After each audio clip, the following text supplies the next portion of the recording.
Just setting up the live stream, shouldn't be long.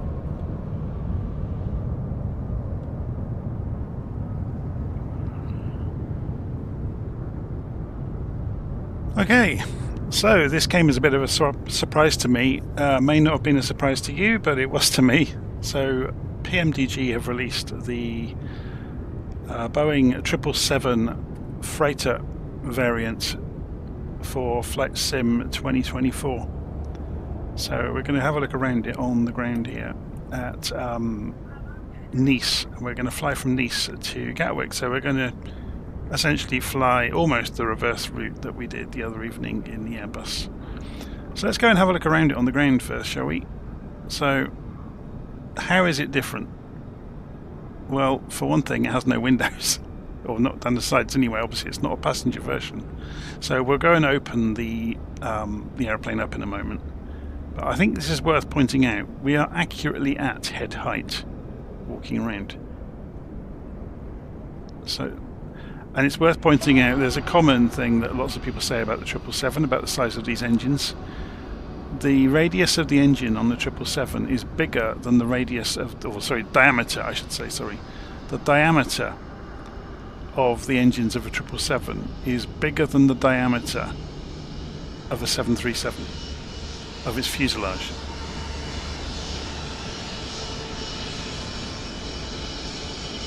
So just having a little look around the airplane, it's amazing, isn't it? Really nicely done.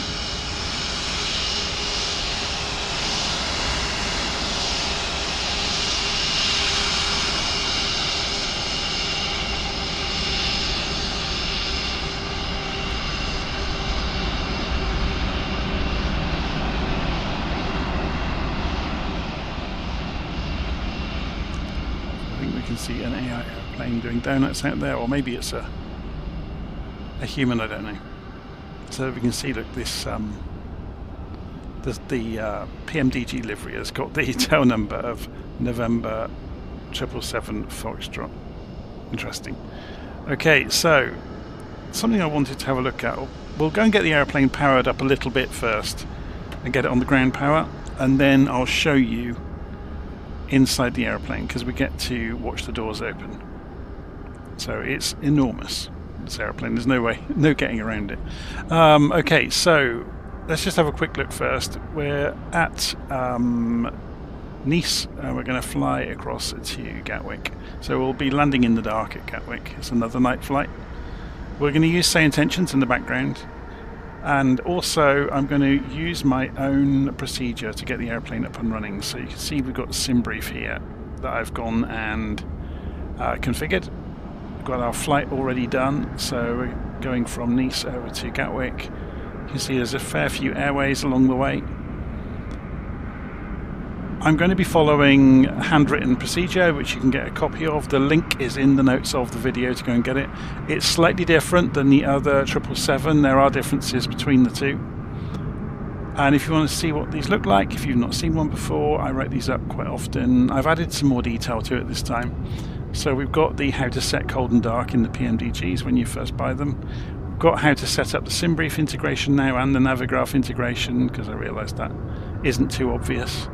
And then it goes into the actual procedure of preparing the airplane, and we've got both the manual flight plan programming steps and the SimBrief integration programming steps. And then following doing that, pre-flight obviously continues. So it should be fairly straightforward. So obviously, like I said, you can get a copy of this procedure for yourself from Ko-fi, and there's a link in the video notes. Okay. So, off we go.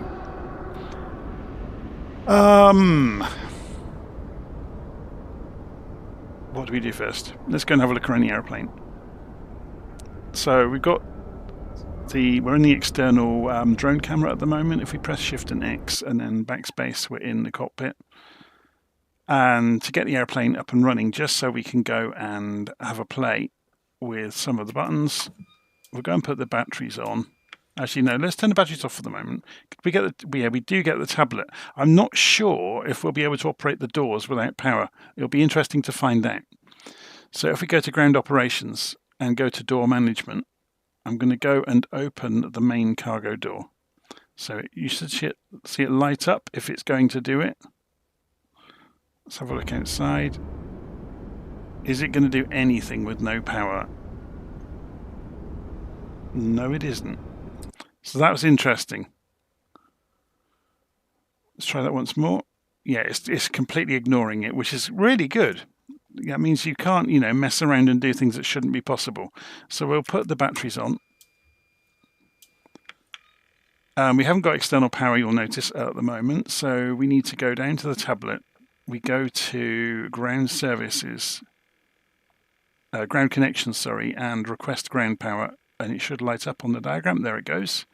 And then back overhead, we can go and ask for ground power. So let's go and check volume levels while we're doing that. So yeah, okay, we've got everything turned up, so you'll hear everything in the cockpit. I'm not going to turn the APU on just yet, because I don't want to go and waste... Actually, we can, because I don't think this aeroplane stops you from fueling when you've got things running. So let's go and fire the APU up, then we won't have to wait later on. Okay, so while all of that's happening, let's go into door management, and now we've got power, we should be able to open the doors. There we go. So we'll do this from the drone camera.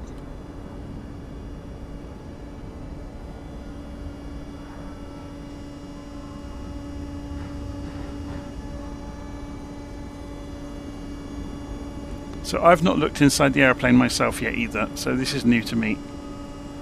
Let's go and have a little sneaky peek. So we can see there's some netting here over an awful lot of Amazon packages probably, or PMDG boxes in this case. So we see if there's any Easter eggs hidden around. If we go and fly around, no, it's just an awful lot of stuff in here.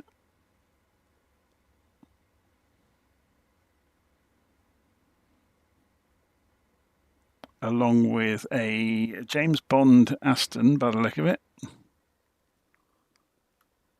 I wonder if that is a replica of the real one. What have they done inside it? This is kind of quite funny, isn't it?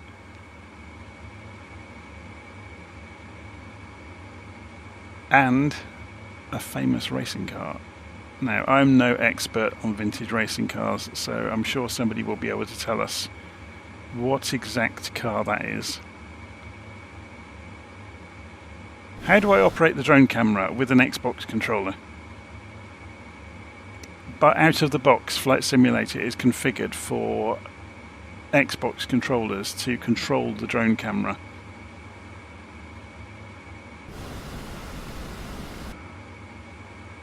I'm just having a look around inside because I never usually do this. But it's quite cool, isn't it? So we'll come back out to the outside of the aircraft.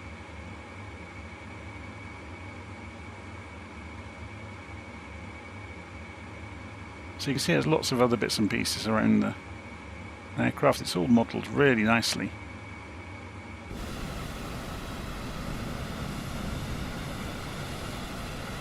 And we'll go and get that door closed. We can play games actually before we do that. Let's have a quick look. And within the aircraft we go to ground support vehicles and we'll say side cargo. And you can get these trucks for moving the cargo around, and they animate up and down and make it look busy around the aeroplane.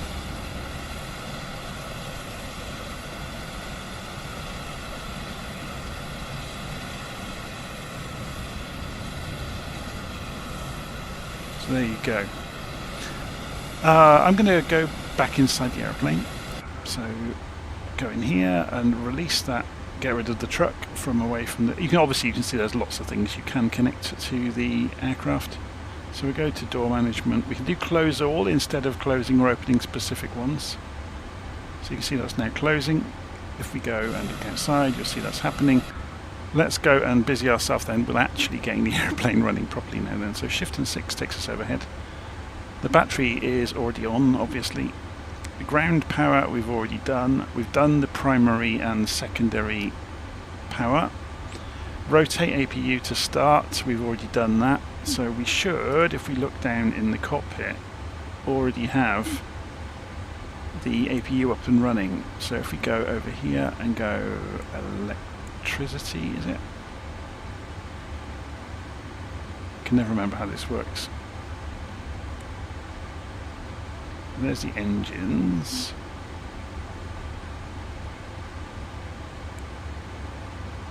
Here we go. APU, yeah, it's up and running. So I'll press APU or press electricity again to make that go away, because then the aeroplane will show automatically what it needs to show during the startup procedures. So where are we? I'm just catching up with where we are. So ADRU needs to go on. That's the inertial reference system. Window heats need to come on. We're going to run out of light in a moment, aren't we? In fact, while we're doing this, just so you get to see it without it getting too dim in the cockpit, I'm going to wind time back a little bit for us.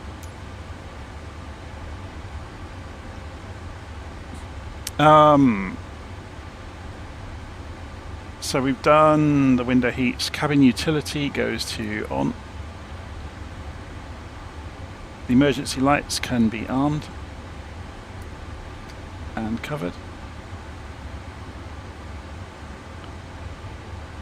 And then we're going to do the SimBrief route to programming the flight. So we press Shift and 9 to come down to the tablet. We go to the EFB app, or Electronic Flight Bag app. And we're going to go to the preferences icon and make sure we've got our name in SimBrief, and there it is.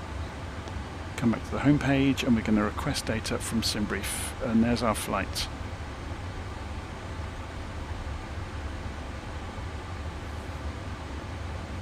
Okay, then we can go to the weight and balance app. So we can come back out of here and go into weight and balance, and we can import the weight and balance from SimBrief, and there it comes.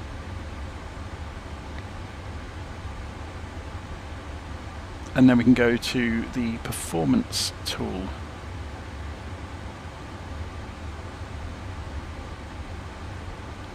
And within the performance tool, in the takeoff tab, in the airport section, we can select import from OFP. So that's getting it from the operational flight plan, but then we can go select the runway as well. So let's go and check that on SimBrief. Taking off runway 22 left. Okay, aircraft we can import from the aircraft or the OFP, so we'll get it from the aircraft itself, and then we can import the weather, and then we can calculate.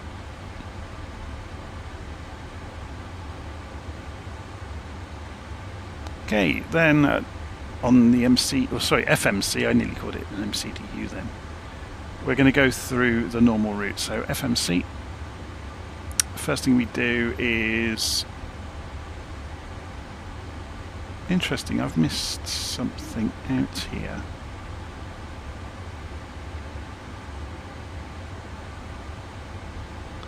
Yeah, so pause in it.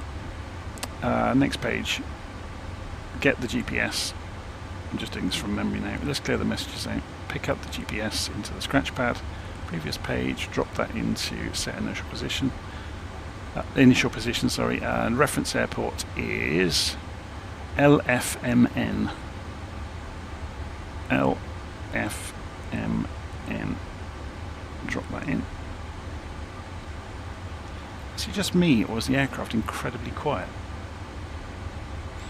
And drop the, we don't need the gate number, so go route, and then we can go request route.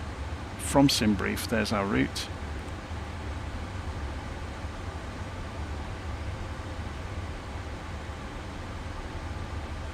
Then we say, we've done select route. Do we have to set payload? I can't remember this.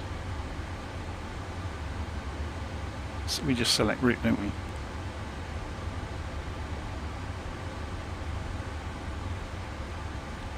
So from, that's interesting, it hasn't picked up the runway.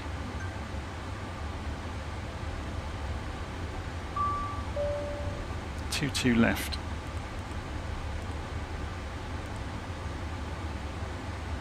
Clear that, clear that, clear that, clear that.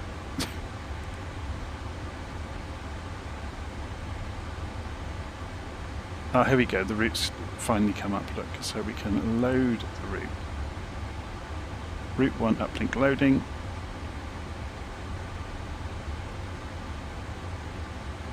It just took its time, didn't it? So we clear the message, and then we can activate the route and execute it. So that puts the basic routing into the aeroplane. If we go and look in the route page, we go next page on here, you can see the basic routing with the airways and the intersections. So obviously we haven't done departure and arrival yet, so we're going to do that now. So we are departing Bado 7X, runway 22 left and the Bado 7 X-ray. So 22 left, Bado 7 X-ray, execute, and then go back to index. And arriving into into Gatwick, I nearly said Stansted again. 26 left in the Kuna 1 Golf. So ILX 26 left, Kuna 1 Golf, and execute.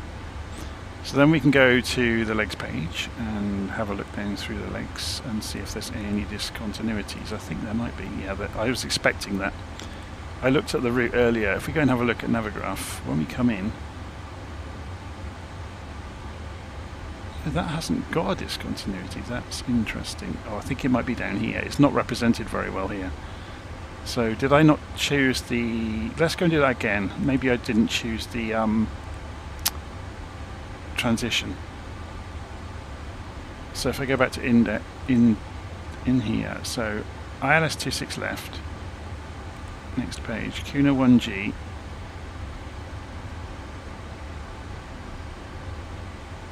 Interesting. How do you choose the transitions then? Am I having a complete blank here?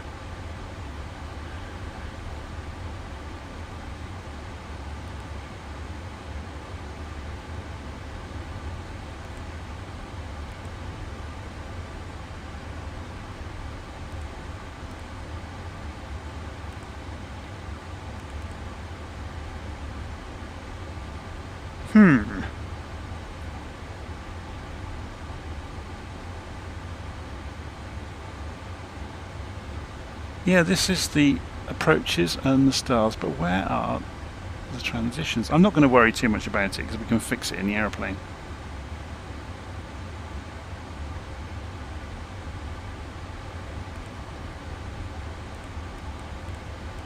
Because if you look, we've got it comes down to timber and then goes to CF26 left. If you go and look at the route, we've got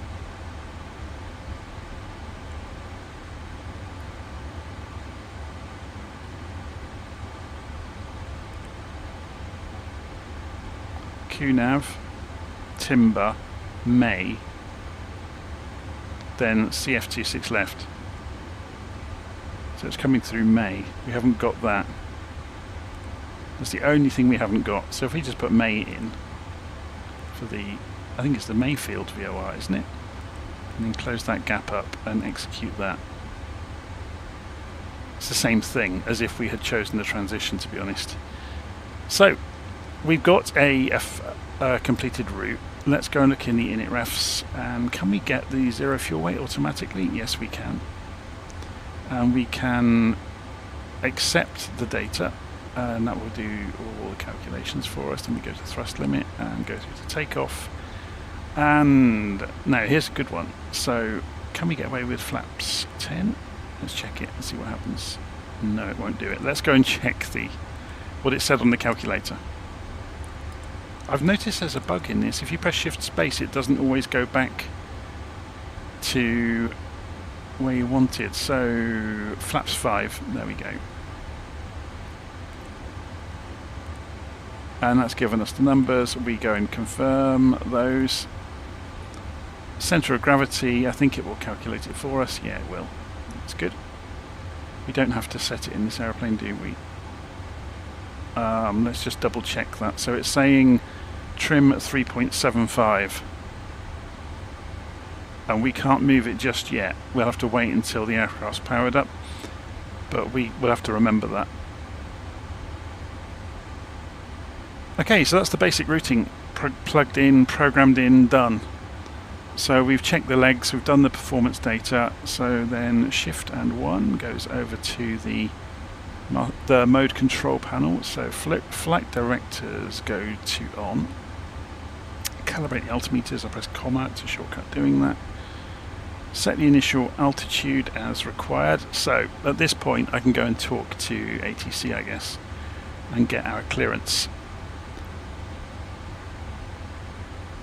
We need to go and talk to clearance. Here we go. Nice clearance, virtual 73, requesting clearance as filed to Gatwick.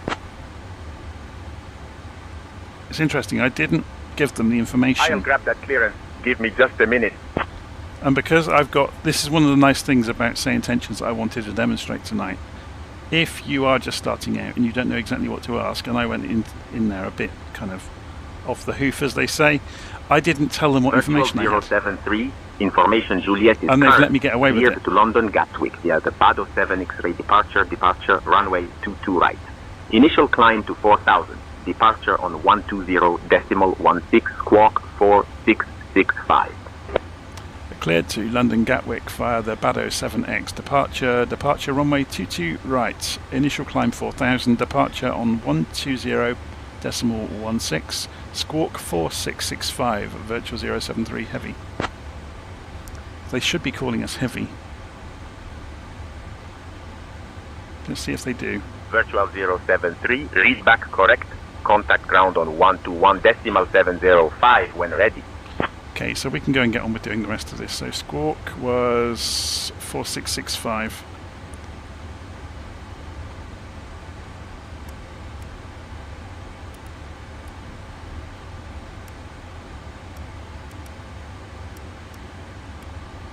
My mouse skills are leaving a bit to be desired.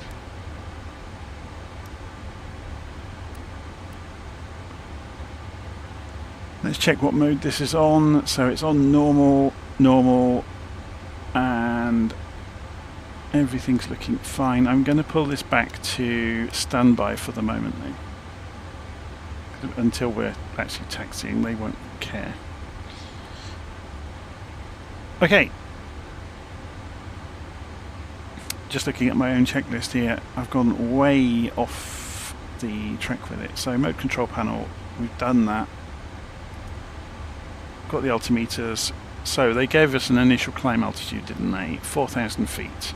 So that will probably comply with the SID. His clearance. Good morning.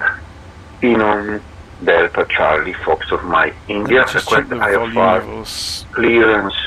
Yeah, it could be very loud, can't it? Please, international.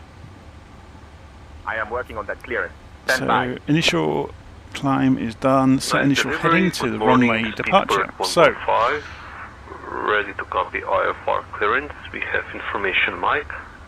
We're taking off 22 left. The actual direction is 223 degrees.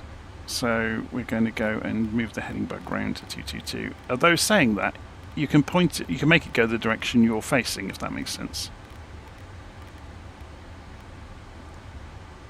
223 degrees.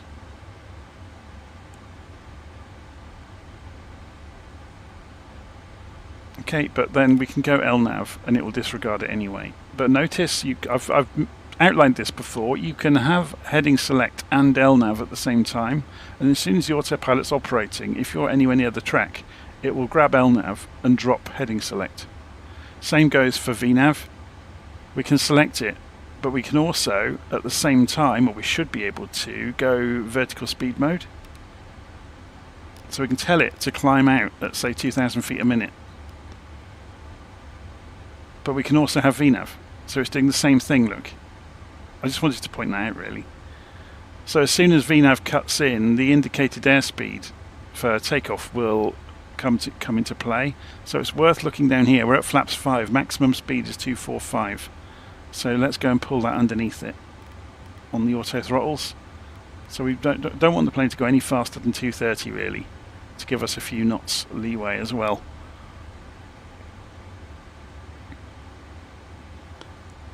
Okay,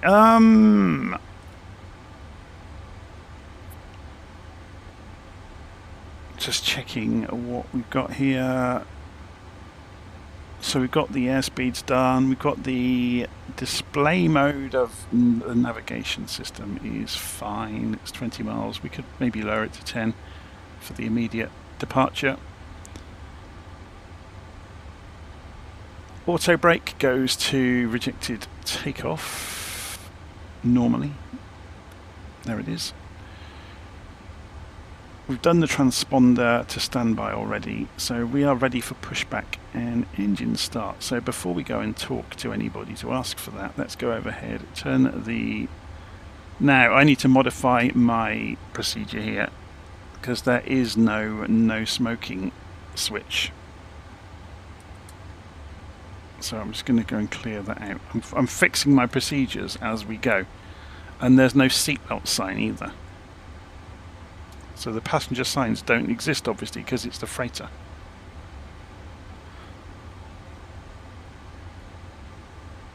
So beacon goes to on. Do we have a beacon light? We do. And then the fuel pumps. So 1, 2, 3, 4. I don't know if we have any fuel in the centre tanks. Will they come up with pressure issues? Yeah, they will, look, because there's no fuel in them. So the pressure light should go back out again. So we can do pushback. So in that case we are finally going to go back to SayIntentions and go and choose the ground frequency, which shortcuts tuning the radio for us. So all we're doing there is tuning this in by clicking on the icons in SayIntentions. And we're going to tell ground that we are ready to push back and start. Nice ground, virtual 073, requesting pushback and start.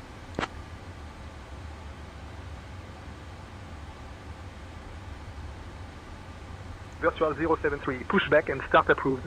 Face southeast.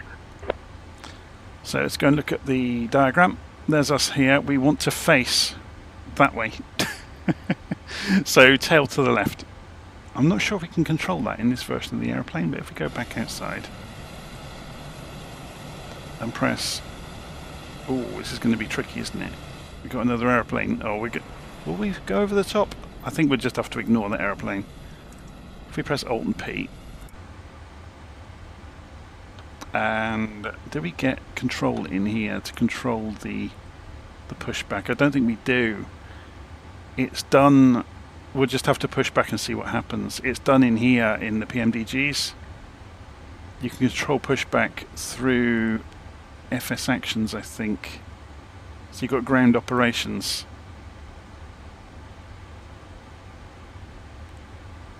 And where is it? Auto cruise, ground operations, ground connections, ground vehicles. Oh, we haven't got rid of the... Let's go and do that as well. Ground connections, release the ground power and remove the chocks, otherwise we won't be going anywhere.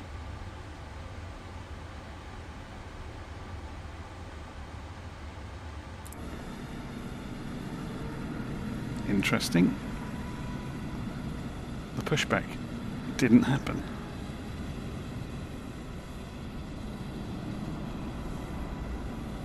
So this is going to be a random number generator to see what the pushback does. It's not going to take it, is it? Or is the truck just having a bit of a meltdown?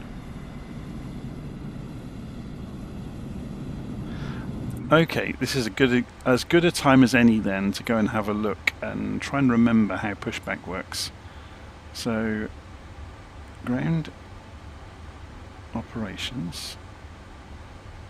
Wheel chocks are removed.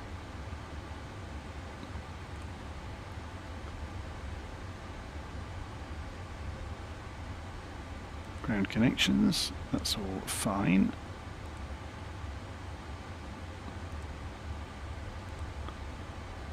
So pushback is disabled, I'm guessing because I've already pressed it in the sim.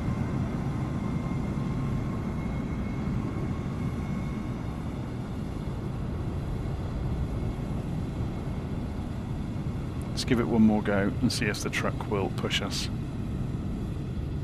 If not, we'll just ignore it and do a very, very tight turn. It looks like it might be happier this time. So in order to be pushed back, we'll need to release the parking brake. So we have to hold the toe brakes on.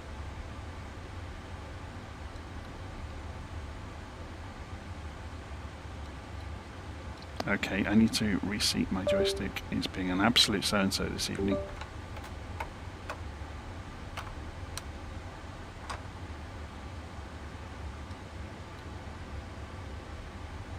I have no toe brakes. Let's go and check something.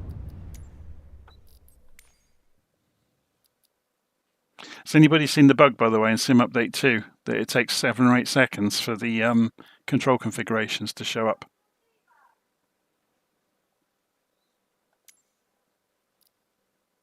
I just want to make sure that I've got the default stick set here.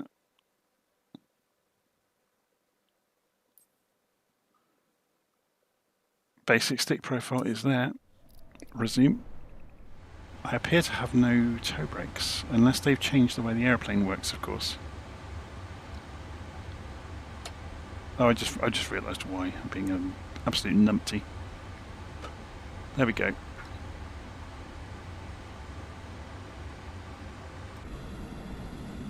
We're going the right way, but we are going to clip through another aeroplane. So we'll see how far it pushes us. It's always interesting. I think it's stopping there, look, it's just doing 45 degrees.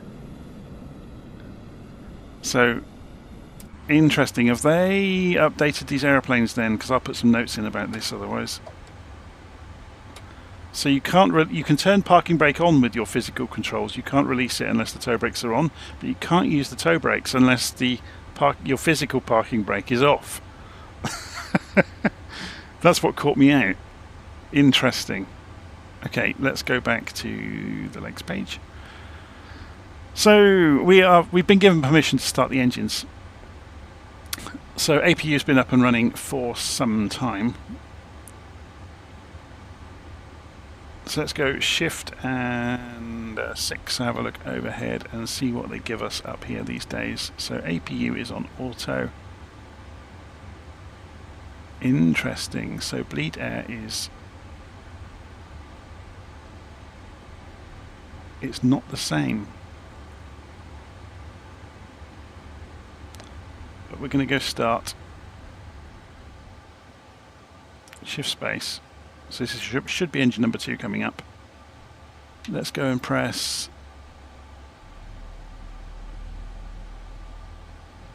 engines. See the data.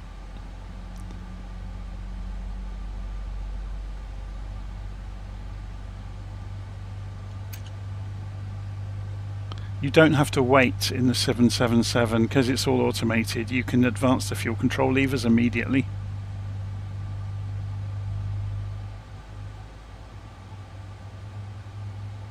We have a look outside.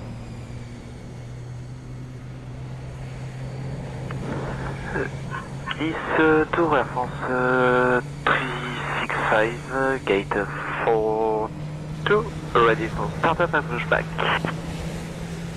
Do you know, I think there's a problem with the sim. You know, I said I couldn't hear anything inside the cockpit. 365, gate 42, ready I still for can't. startup and pushback. That's a problem with the sim, isn't it? Pushback and startup approved. Face There down. is no engine noise.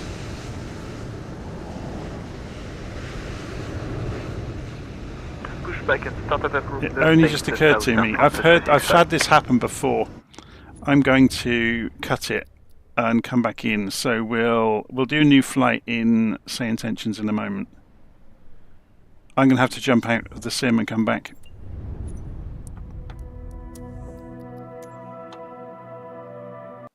That's Flight Simulator's broken. Now, I had been into that aircraft once and loaded it back in, but it's obviously completely broken it. It's still running. Yeah, the sim's broke. Because it's still running. And now it's vanished right underneath the mouse while I was looking at it. And I don't know what I did close then, because I did close something. Oh well, let's go again. I thought that was weird. We were so quiet in the cockpit. There were no sounds.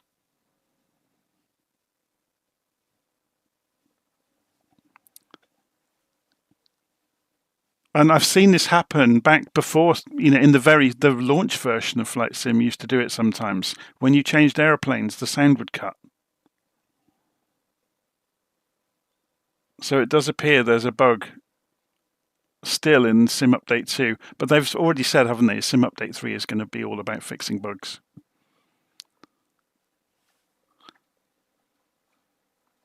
So it won't take long to get back through, because obviously we're using SimBrief. So we'll whiz through, getting the airplane ready again. And there's lots of little neat tricks in the Boeing FMC in the simulator to speed up doing things.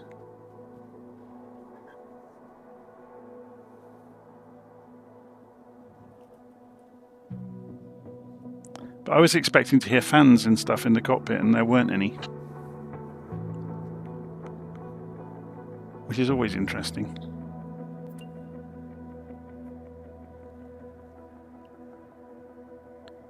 See that I'm finding all these horrible things out for you live. We'll get there eventually.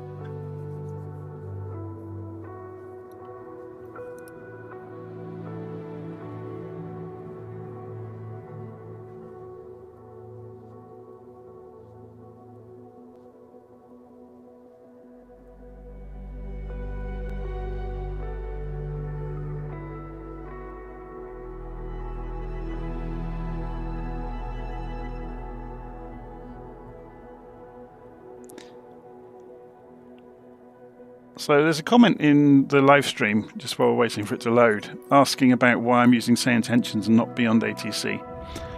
Just because that's what I've been using recently. There's no massive reason why. So if we go back to Nice, Coke does that.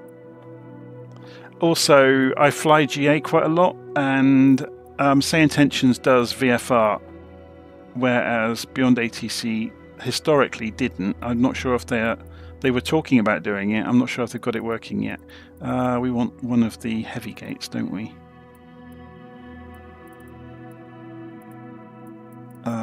Be one of these over here, won't it? There we go. Gate heavy, set as departure. And we will not fiddle with the weather here. We'll do it in the sim. Start flight.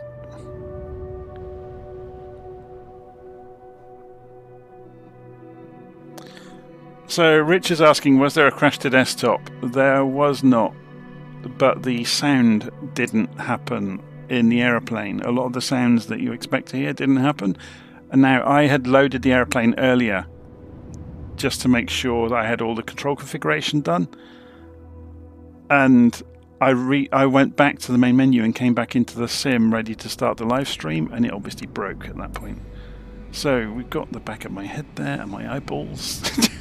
So Shift and C, and we're in the aeroplane. We're going to go and wind the time back a bit then. So turn the head tracking off. We'll do it by going to custom time here, and then you can leave the weather as live and just manipulate the time. Don't know if you all knew about that, but it's quite a neat trick. Okay, let's go and quickly run through then getting the airplane ready and see if we get sounds this time. I thought it was weird last time. So battery's on, and then Shift 9, go into the ground operations, ground connections, request ground power. Then Shift 6 takes us overhead. We can connect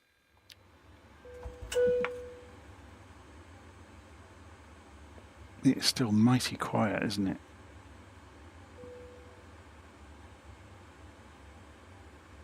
And then we'll go and turn on the APU. No, I can hear fans this time.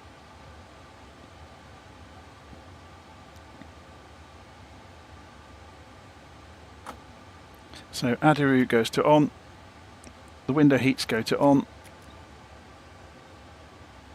the cabin utility goes to on, the emergency lights go to armed, and then we go and program the flight plan via SimBrief. So in here we're going to go to the EFB app, we're going to request the data from SimBrief. And then we're going to go to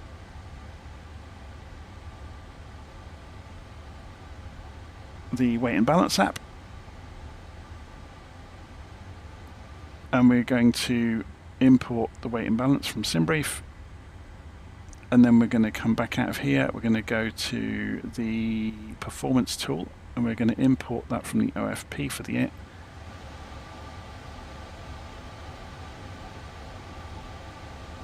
And then import from the aircraft. Oh, we have to choose the runway, don't we? Taking off from Nice, runway 22 left. I should have remembered that by now, really, shouldn't I? We've gone around this so much. And then import weather, then calculate. It gives us our numbers. And then over to the... Yeah, we're getting a lot more sounds that we didn't have before. Flight management computer, Shift and 3. So then... Within here, it hasn't booted up properly yet, look. It takes a while for things to boot up, but you do get a reduced functionality. It brightens up when it's fully ready to go. So, there we go, look, it's just happened. So, FMC, and then clear any messages out. And it's just crossfit over, look, the various systems are booting up as we look at them. It's quite cool, isn't it? And we're going to go pause init, next page, pick up the GPS, previous page, drop it in, put in our reference airport, which is LFMN, and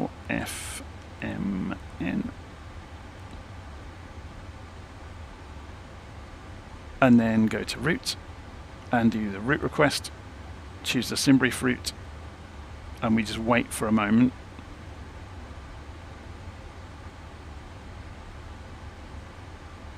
Takes a few seconds.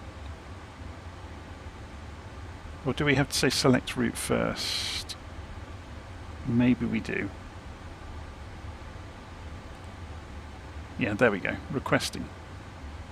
I always forget how long you have to wait for things. Route request has been sent, and it will come back saying load in a moment.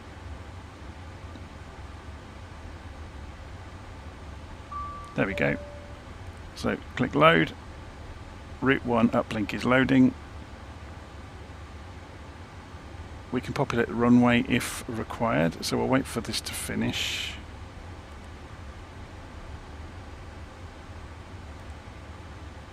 Clear out all of these messages. So we want runway 22 left. It's interesting that sometimes populates, sometimes doesn't, and that you can see it filling in with data there. And activate and execute.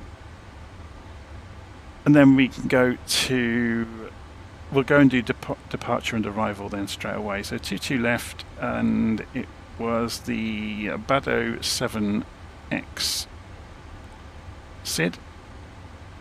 And execute that. Come back to index, go to here and go to, we're coming in 26 left, the Kuna 1 Golf, ILS 26 left, there we go. This, yeah, something went wrong earlier, didn't it? Kuna 1 Golf, and we want the timber transition, and execute.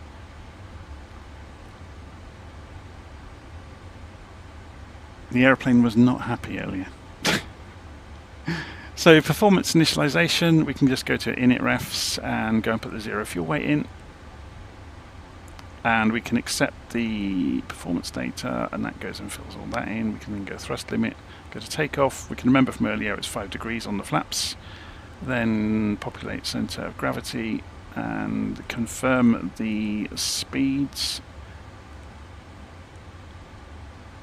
And that's everything. I think just go and check legs. Because we've put the transition in, we shouldn't have a discontinuity. Yeah, it's fine, look. It's perfect now. So we've done the performance initialization, we've checked the legs. We could do a gross flight plan check, but I'm going to have confidence. Famous last words. Mode control panel, flight directors to on. Calibrate the altimeters. We haven't got an altitude, so let's go and talk again. So we'll go into SayIntentions and do a new flight.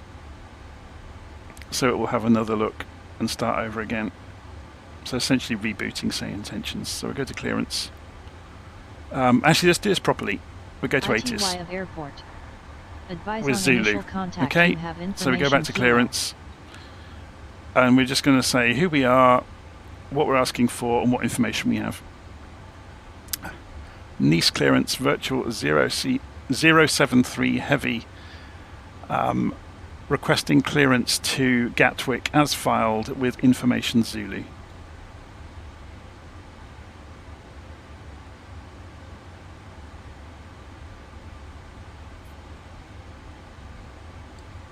Okay, this is not keying on the microphone now. Oh, that's because I unplugged it earlier, wasn't it? Let's go and this is the typical things that if you have a nicely edited stream, you don't see any of this stuff go wrong. But this is good that you're seeing this in a way. So if you unplug your joystick that has the buttons on while SayIntentions is running, it will lose track of the joystick. You can see I can now key the microphone.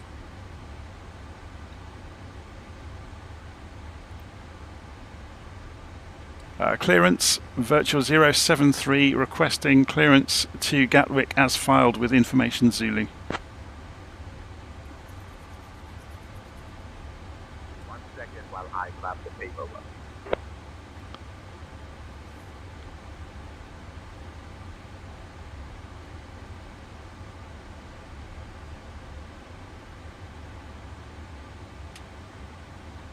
Virtual 073, information Zulu is current, clear to London Gatwick via the Bado 7 X-ray departure runway 22 right. Initial climb to 4,000 feet. Departure on 120.16 squawk 4461. Cleared to London Gatwick via the Bado 7 X-ray departure runway 22 right, initial climb 4,000 feet, departure 120.16, squawk 4461, virtual 073.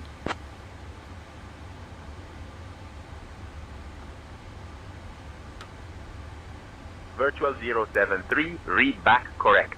Ground is on 121.705, safe flight, sir. So that's just information, we don't have to respond, so 4461.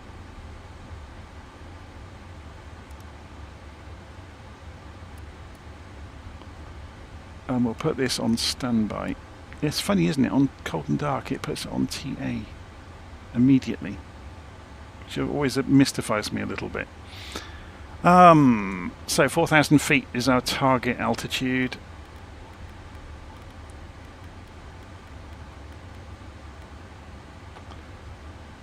(223 degrees) was the initial heading, unless you go straight past it.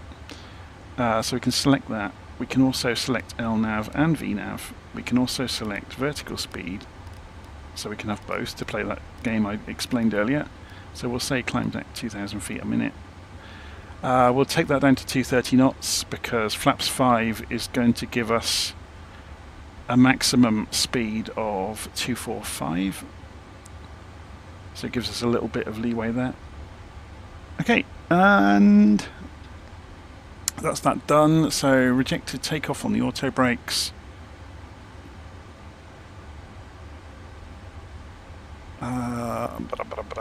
Prepare for pushback and engine start. So overhead, go and put the beacon light on. Delivery aircraft 6243. Put the pumps on. 46 Charlie, request Alpha, turn to orderly with information call. We can request a pushback. So we're going to finally go back over to SayIntentions, go back and talk to ground on 121705. And say, Nice ground, virtual 073, requesting pushback and engine start.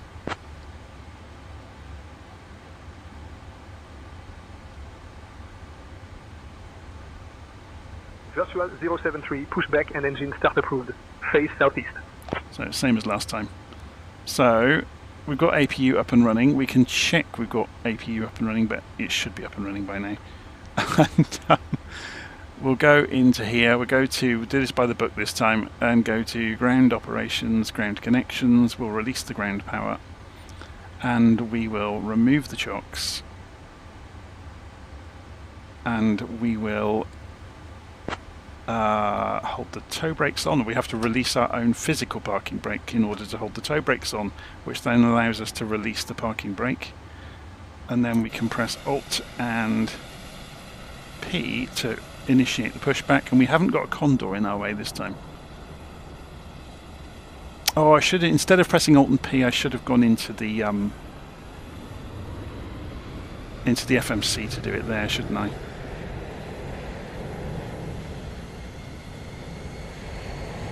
Because the PMDGs have got their own pushback programming, and you can ask for, you know, a right turn or a left turn and all the rest of it.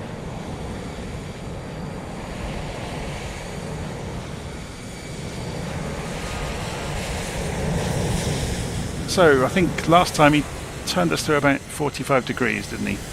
And then let go.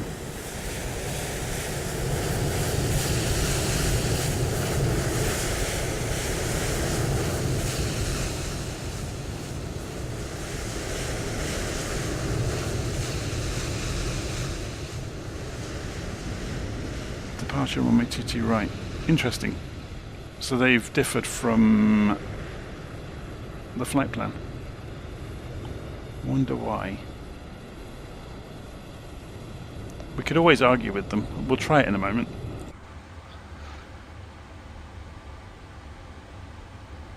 Okay, so if we press TFC, get the range rings. That's quite cool, isn't it? I've got all this on my checklist. I'll stop deviating from doing things in different orders. So we're going to start the engines.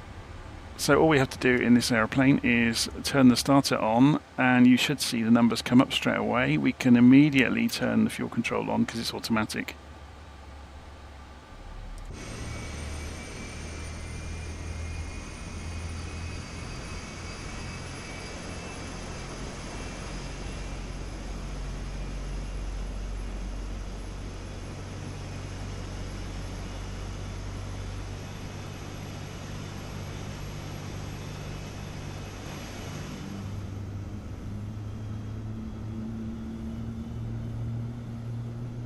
Have heat.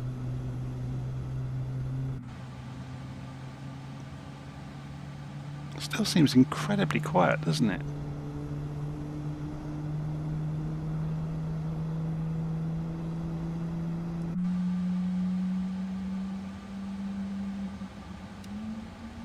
Okay, so overhead you can go and start this first engine now, and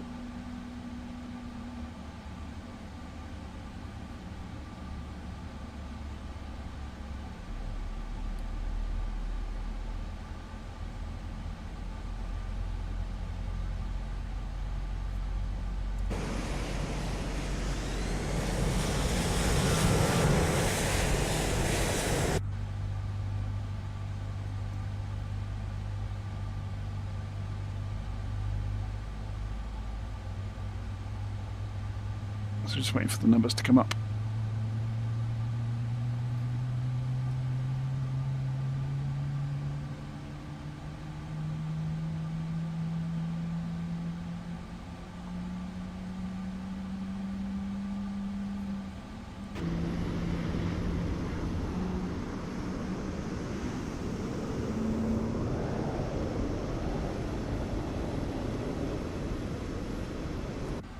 We're creeping on the wheels, by the way. I'm going to put the parking brake on. Should have done that. Okay. So it's giving warnings because of the hydraulics system hasn't been switched on yet, which has just been done. And APU can come off now. So taxi light goes to on.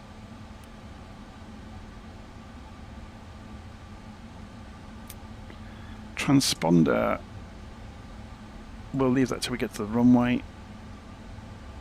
Flaps can go to 5 degrees. Let's go and move over there and see where that's ending up. I think that's just, yeah, we've got to 5 degrees. That was lucky.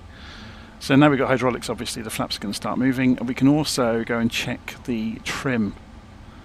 So earlier on when we looked at it, on the weight and balance, no, not weight and balance, on the performance app, wasn't it? It gave us a trim setting of 4.5. So it's not quite in the right place. Other way. So I'm just moving that marker using the actual trim to do it. Okay, so we've got taxi lights on. I'm just checking around what we need to do. Yeah, we can go and taxi, so we need to ask first though. So we're still connected to ground, that's good. And let's go and put head tracking on now. Ground virtual 073 requesting taxi to runway 22 left.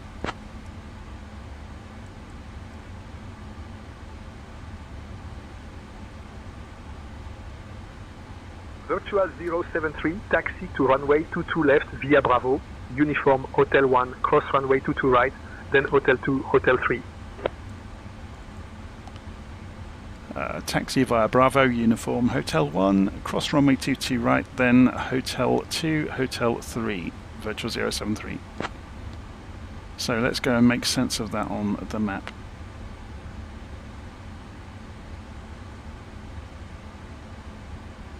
So uniform goes all the way along the edge, then Hotel 1, Hotel 2, Hotel 3. And Hotel 3 is the holding point for runway 22 left. That's straightforward then. So straight out of here onto uniform.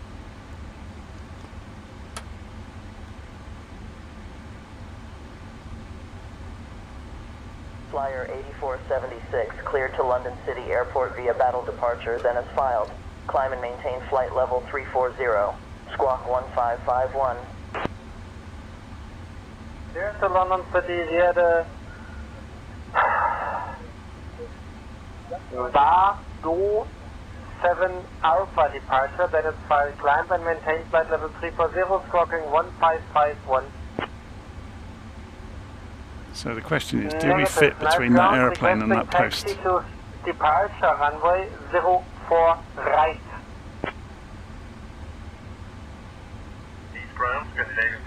We were given the instruction, Bravo. Ready to taxi. Yeah, the immediate one over here then. Well, let's go around the post. Let's be well behaved.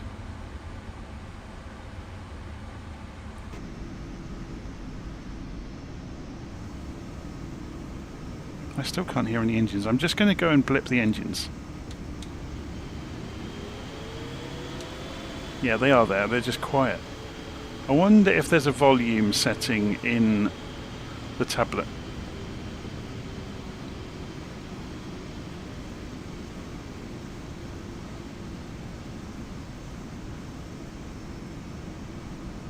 We'll have a look while we're taxiing, shall we?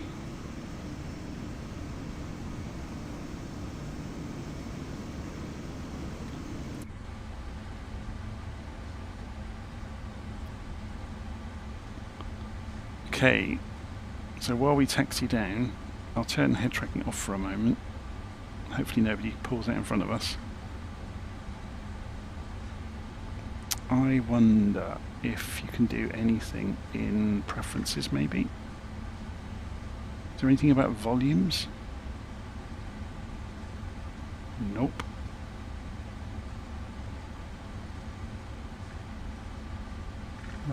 Navigraph charts are there, look. Wonder if there's anything about volumes in FS actions. Oh, it might be in PMDG, I guess. Menu, PMDG, options, simulation, no.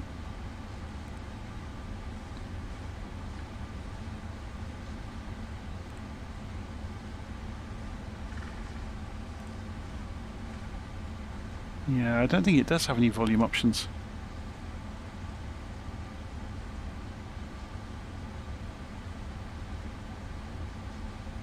It just seems very, very quiet compared to other planes I've been in recently.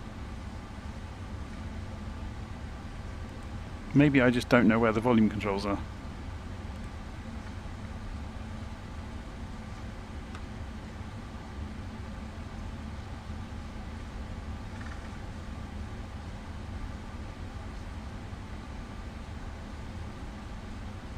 If they would have been anywhere, they would have been in here, wouldn't they?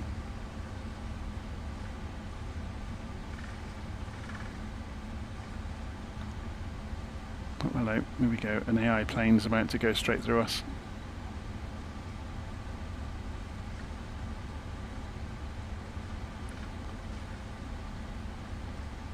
So Hotel 1 is at the far end. Should we get some speed on?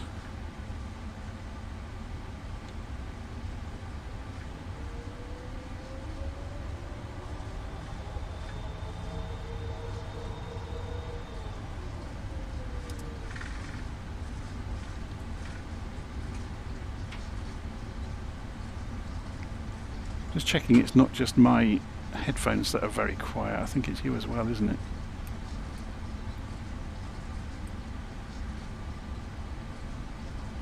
It's very, very strange. Just run a van over.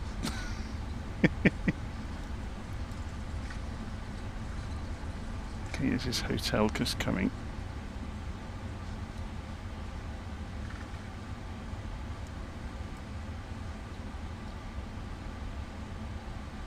So we have permission to cross the runway.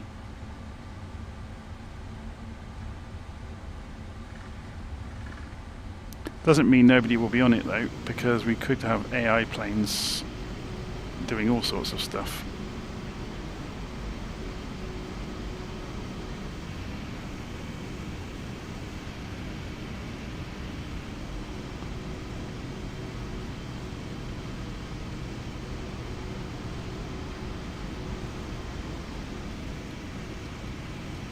Virtual 073, contact tower on 118.7. Have a good evening. Contacting tower 118.7, virtual 073. Good day. Good evening, I suppose.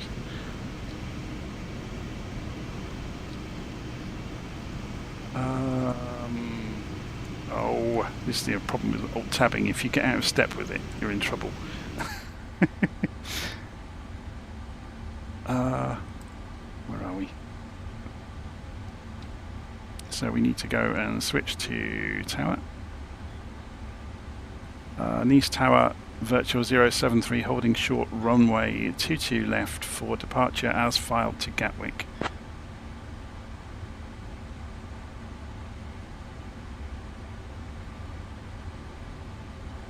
Virtual 73 heavy, Nice tower, runway 22 left, winds 285 at 8, cleared for takeoff. Cleared for takeoff, runway 22 left, copy the weather, virtual 073 heavy. See, he called us heavy.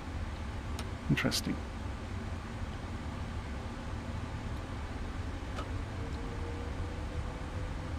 I have to keep remembering to unlock the wheel brakes.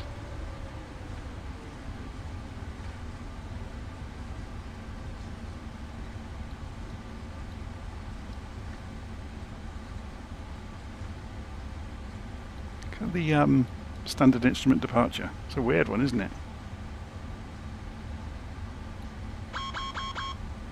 So we got a warning. I'll explain what that's for in a moment. So we'll get rid of the caution. And we'll go and do a few other bits and pieces first. So the beacon's on, nav lights are on, the strobes can now come on, the landing lights can come on. And the warning we've got is because the checklist is incomplete, obviously, in the TCAS. So we're going to turn TCAS on first and put it onto TA only for takeoff, which is there. And also we're going to press the checklist button and you'll see the checklist come up down here. So in the real world you've got obviously 2 crew, so one can be ticking these as they're doing them, and we don't have that. So I'm going to go now and tick everything we did.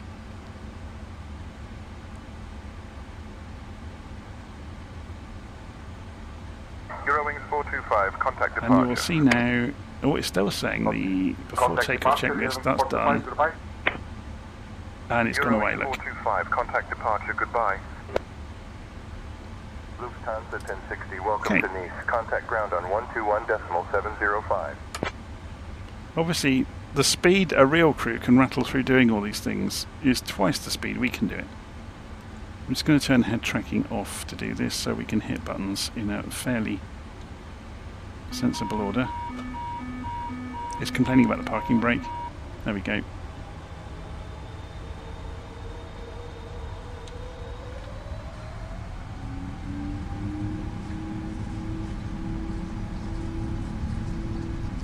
So keep an eye open for the rotate speed to show up on the indicated airspeed ribbon. Here it comes. V1.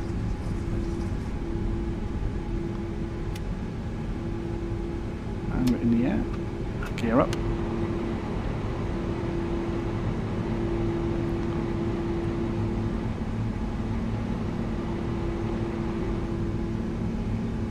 Turn the autopilot on.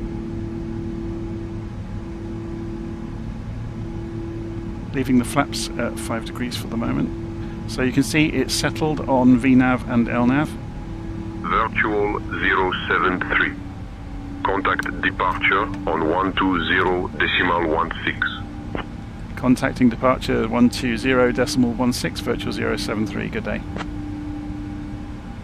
Nice departure, virtual 073 with you, climbing to 4,000 feet on the plan to Gatwick as filed.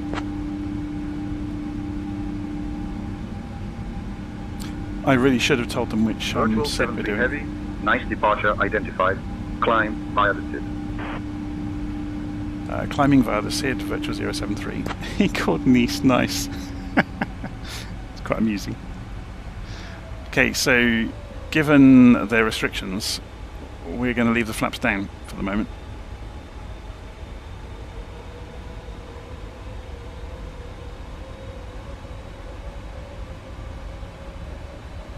So let's go and have a look at that on the chart.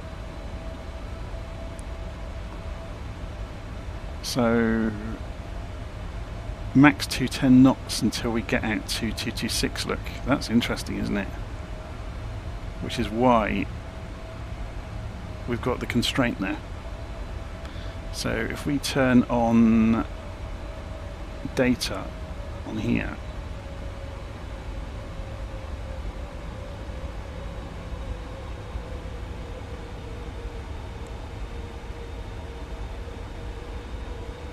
another aeroplane there, look, just coming on the other side of us, a little bit above us.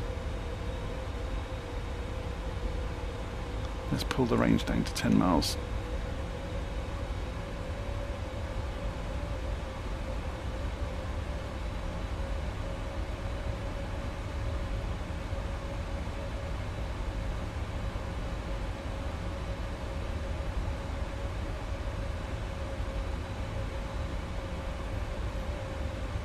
It's quite pretty outside, doesn't it? Whoa, there's your photo. That's incredible, isn't it?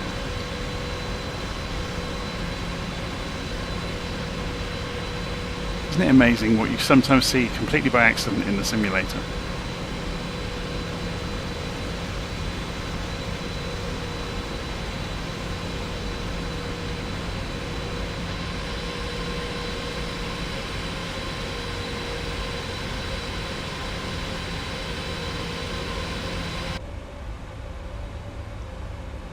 So within the cockpit,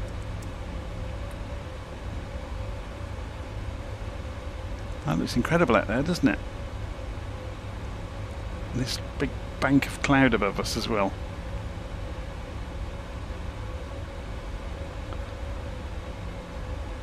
Okay, so I think we get to accelerate once we get around this corner. Let's have a look at the constraints. 226 is 210 knots, and yeah, then MIRO it can accelerate.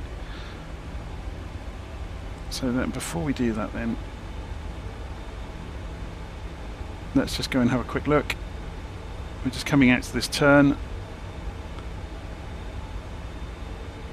And has this got the transition altitude on it? 5,000 feet.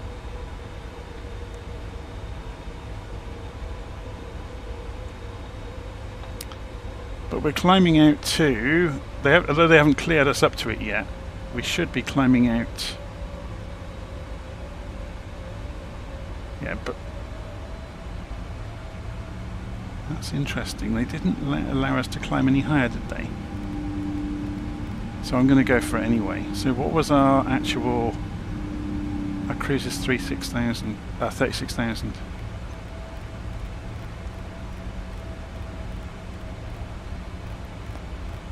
That's interesting that they didn't give us clearance to go higher than our initial clearance. In fact, let's ask. Departure Virtual 073 requesting higher.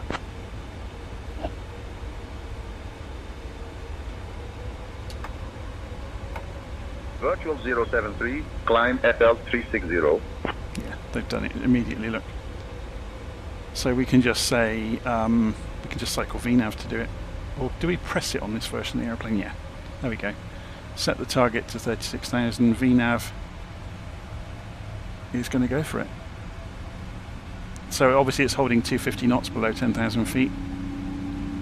Look at that. That's some power, isn't it? So we're about to come through 5,000 feet, which is transition altitude. We'll go to, will it flash? No, it doesn't know about it, look, that's interesting. So standard, and let's go over the other side. Standard. Oh, it was synchronized, sorry. Let's increase the range out so we can see the plan.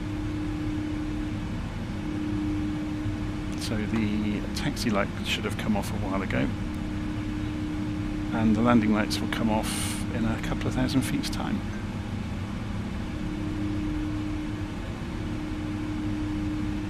Get rid of the checklist off the display, you don't need that.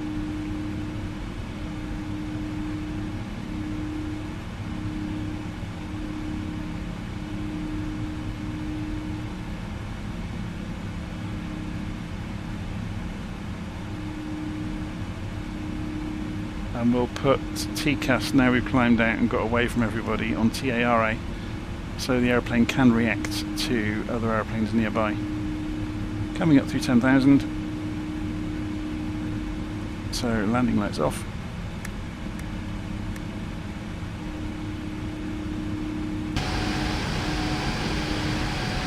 And we're going upstairs at some speed.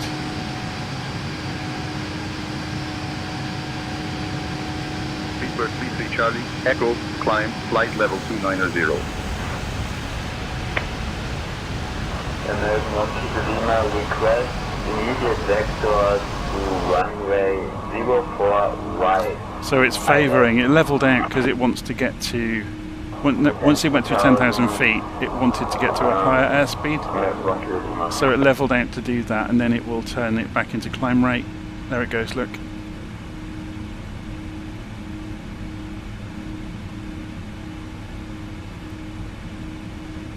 I was just about to say, should we go and let the passengers get up? But this is a freight aeroplane. We don't have to worry about them.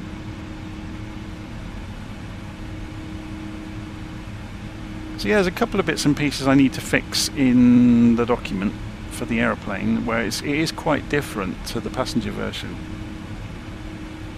It's interesting.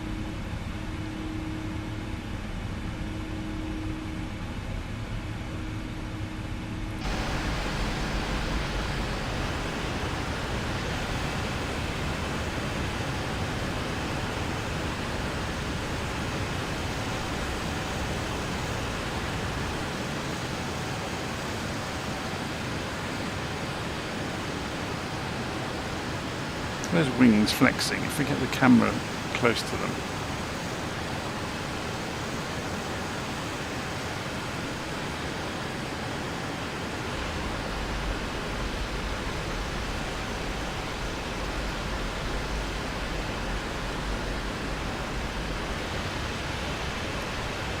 I think you can attach sharklets in the options for the aeroplanes, because the PMDG have this trick, I don't know if you've ever seen this, where if you go and look in the menu and you go and look Virtual in 073, contact Marseille Control on 127.905.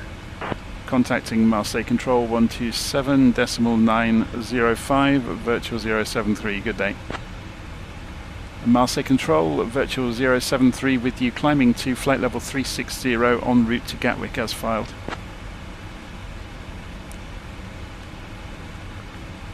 Virtual 73, Marseille Control, identified. Good evening. So yeah, as I was saying, if you go into where are we? PMDG and go to aircraft, and then go to equipment, is it? And there's all these options. There's 12 pages, look, of things about the hardware in the cockpit and how things are configured and all sorts of stuff. Also, there is displays, so you can configure things to be different.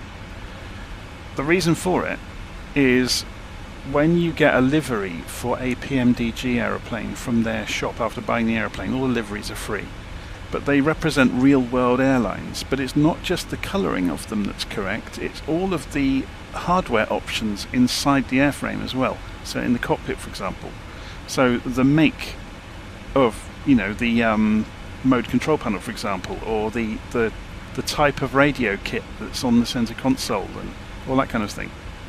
So they are accurate, the liveries are accurate to the real world counterparts. As far as I'm aware, they're the only developer that does that.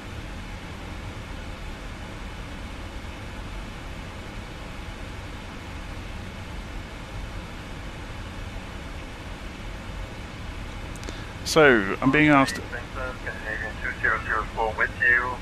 what would you say is the best free Airbus in-flight simulator? Oh, that's a good question. Scandinavian 2004 Marseille The best free Airbus is the one that comes with it. Scandinavian 2004 Marseille Control, descend and maintain 8,000. So, there's a nuance to this answer. In 2024, the best free Airbus at the moment is the Inibuild's Airbus A320 version 2 that comes with the simulator. Because fly-by-wire isn't available yet, as far as I'm aware,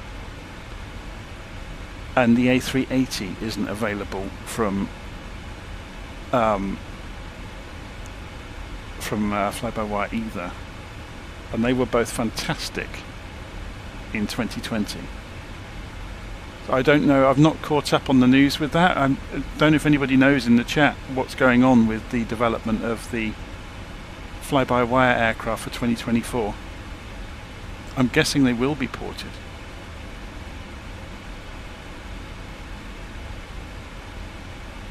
So I've never experienced them being laggy.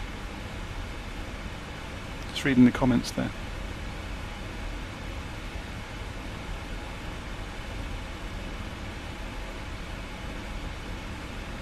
Yes, so it's all hardware dependent, isn't it? Some of the more an aeroplane does, then the more code it's running, and therefore the harder work it's going to be for the computer.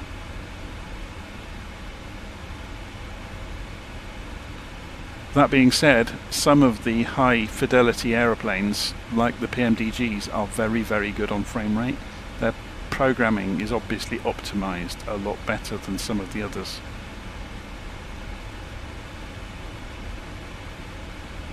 So let's have a look at the stuff in the tablet. So if we go into the EFB app and go to home, so there's our operational flight plan, obviously, And there's our Navigraph charts. So they haven't got a Navigraph moving map, but they have on the homepage got this one, which is the same thing really. So you can switch it, look, between different maps. So it shows you, there's the Navigraph map, PMDG map, okay. Get an altitude profile as well. So I was more interested if we could see sectors, if we zoom out a bit. Yeah, there we go. So we'll probably be crossing over into and getting a different controller when we get to... That'll be Paris control up here, won't it? Who are we talking to at the moment? Let's go and have a look. Marseille control at the moment. So then we go to Paris control, and then we'll be London. Can't even drag that. It's because I've got it set to track the aeroplane. But when we cross over, we'll be London control. And we go towards Gatwick.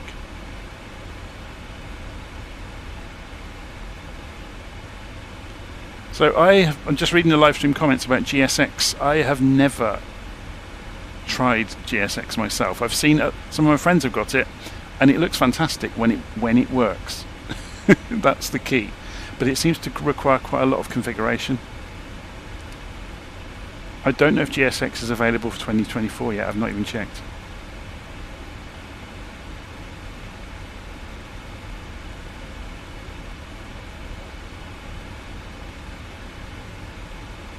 Let's have a look from outside now.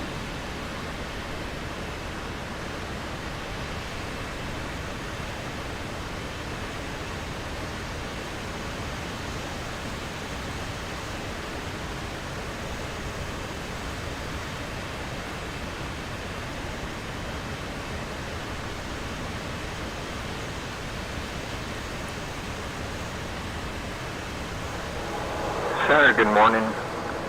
FlexJet 6644 in the air, climbing through flight level 210. We'd like to pick up our IFR clearance to Biggin Hill, please.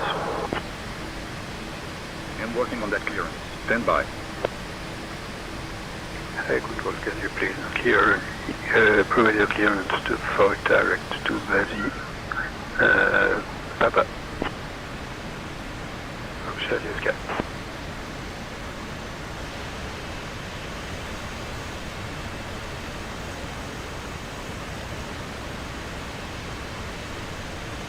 What we could do, I guess, is if we pull little nav map up and we squash the flight plan down and we go Windows, open window layout, pull the minimal one and minimize everything else out of the way, and go to task manager.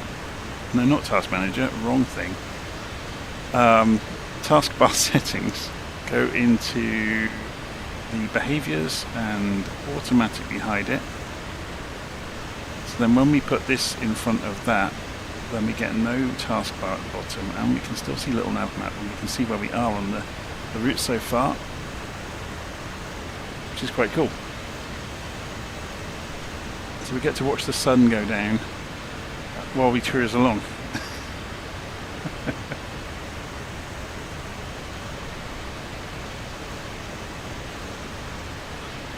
So we've got probably an hour or so transit across France, where nothing much is going to happen. We'll get the transfers between controllers from Marseille to... that's a good point actually. Let's put that on this map. So if we go open window layout, put it back onto default. The reason I'm doing this is so I can see the sector diagrams. And there they are, and they're a bit muddy, aren't they?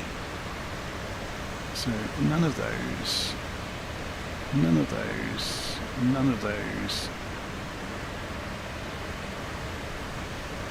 We'll get rid of the major airspaces, so class... Yeah, we don't want Class E. Let's turn them off one at a time and see until we get what we want. Class D. Oh, that's what we do want.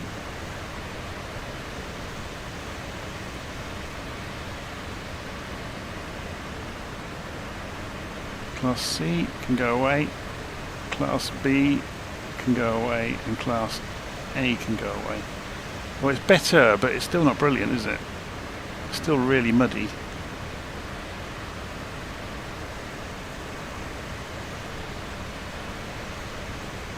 It's one of the things that Little Navmap's quite good at, though, is showing you all of the airspaces, and then when you click inside one of them, it tells you what that is over here.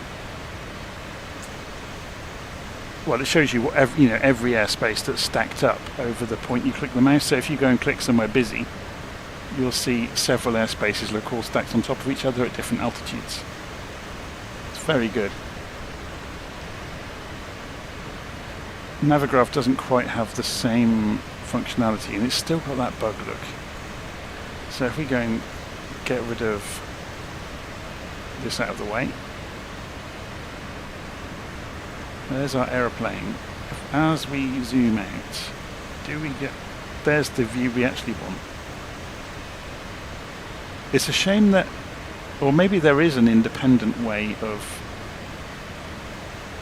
reducing the clutter without zooming out. Marseille control, contact Alps Radar Geneva on 119.175. But the other thing we can do, obviously, with Navigraph is put the weather on. 1325. 1325, 129.175. So this should be okay. It's just a bit cloudy over London.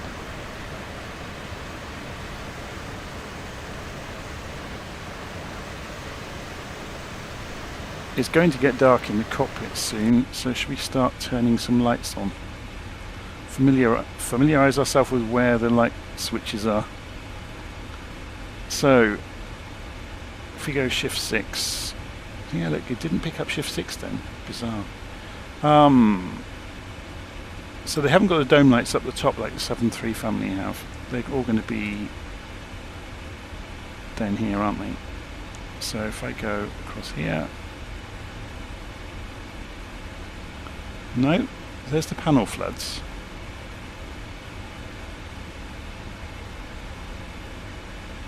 Interesting. So are they all over in the corners then? Forward panel brightnesses, panel floods. We'll find out in a moment when it gets dark. In fact, if I go to real time now, because we've had our fun seeing the world, it's going to go dark, which is fine. Actually, it's not too bad, is it? Just turning on that panel flood has helped us. So if I turn that down a bit, look. So we can do the same the other side.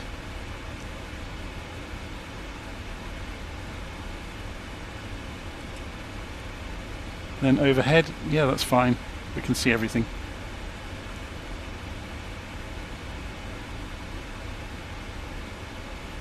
So you've got the inbound display here. I'm guessing.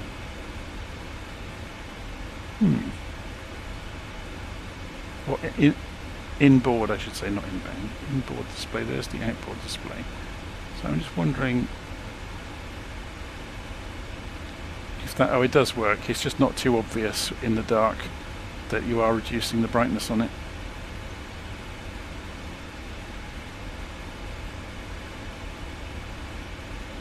Should we have a look at the lights flashing then?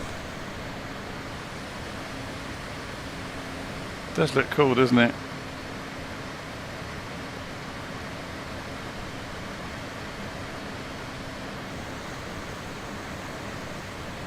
Of course, then you get the city lights below us.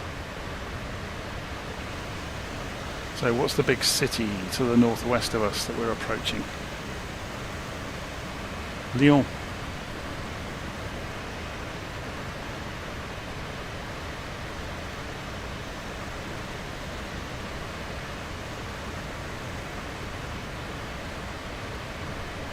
And then we go skirting off across this country.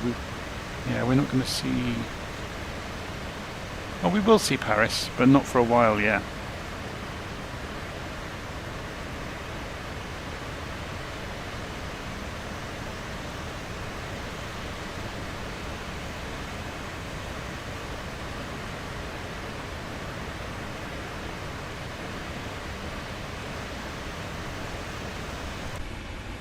It's interesting to look around in these planes though to see, yeah, if the freighter version is any different, because obviously there's various switches missing and buttons missing to do with the environmental control for the cabin.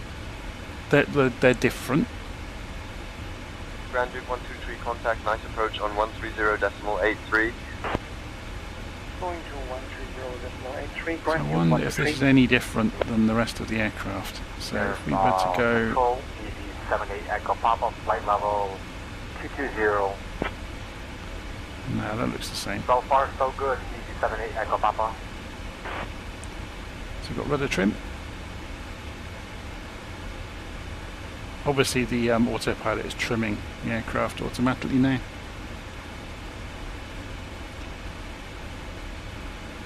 We get 2 FMCs. That's interesting. Oh, hang on a second then. Did I leave that on that page? I must have done when we were looking around earlier. Can we put this on progress over here? Oh, we have to go FMC first, don't we? Then progress. So it's always interesting to look at this. So you get on the normal legs page, you get the distances obviously, and altitudes and Mach numbers. I think it switches to Mach number above about 25,000 feet. You'd have to check that in the books, I guess. If you go to route data, you get an alternate view where you get the fuel burn down, which is super useful. When we did the load plan from Navigraph, it would have gone and got the winds, but we can do a request for it while we're in the air. And there it comes, look, execute.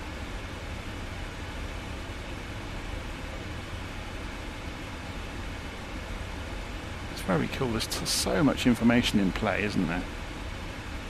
Obviously the more information it has, the more accurate it will be in terms of fuel burn down and so on.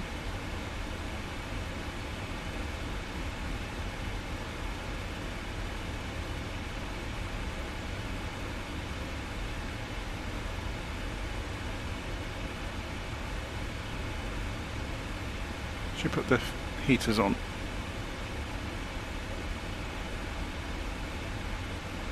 Do we get a cabin temperature somewhere? I've not seen it.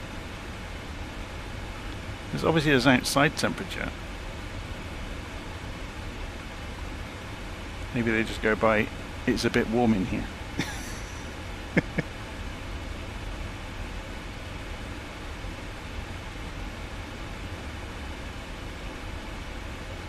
Oh, okay, you've got work table and chart lights. That's cool. That's new. Or maybe it isn't new, but it's new to me. So, can we interact with the oxygen mask? Maybe we can. Test it. Very good. Virtual 073, contact Marseille Control on 128.325. Contacting Marseille Control 128.325, Virtual 073, good evening. Marseille Control, Virtual 073 with you, flight level 360 en route to Gatwick as filed.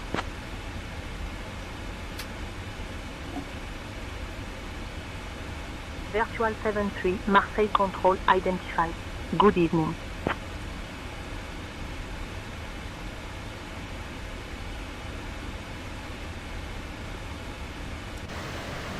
So here comes the heavier cloud. Whoa, there's a city down there, look. That's Lyon, isn't it?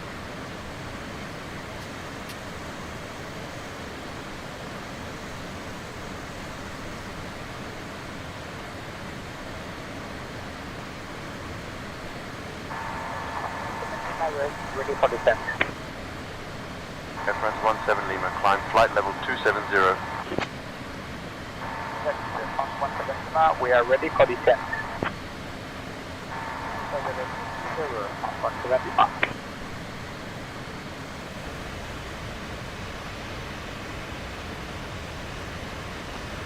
Okay, so while we're en route, I am going to go and make coffee. I'll be back in a few minutes, go stretch my legs. Let's go and increase the range on the navigation display.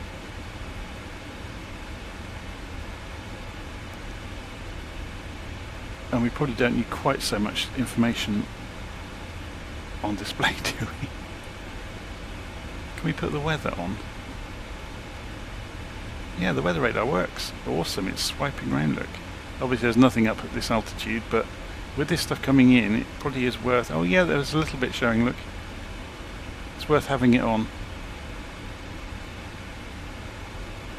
Yeah, there's weather coming, look. It's just coming into view. 160 miles out from us. Or is that... No, sorry, that's just another label. I thought that might have been a weather system just coming into view, but it's not. Will terrain show the sea, I wonder? Obviously you can't have weather and terrain at the same time, but it may block the sea out. I think that might be one of the options you can choose.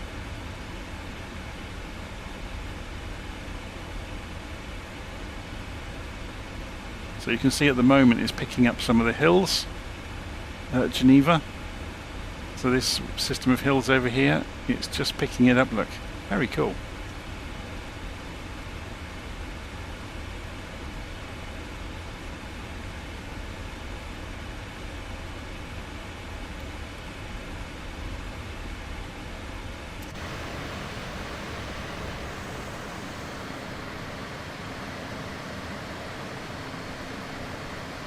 If I pull little nav map up and go open window layout to minimal and put it up in the corner.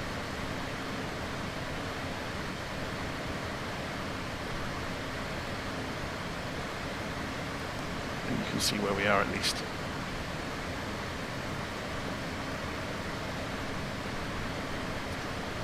Right, I'm going to go make a coffee. I'll be back in a few minutes. And I'll obviously start editing that document as well while we're in flight and make it available a bit later this evening, hopefully.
For flight 201, contact Geneva final approach on 120.305.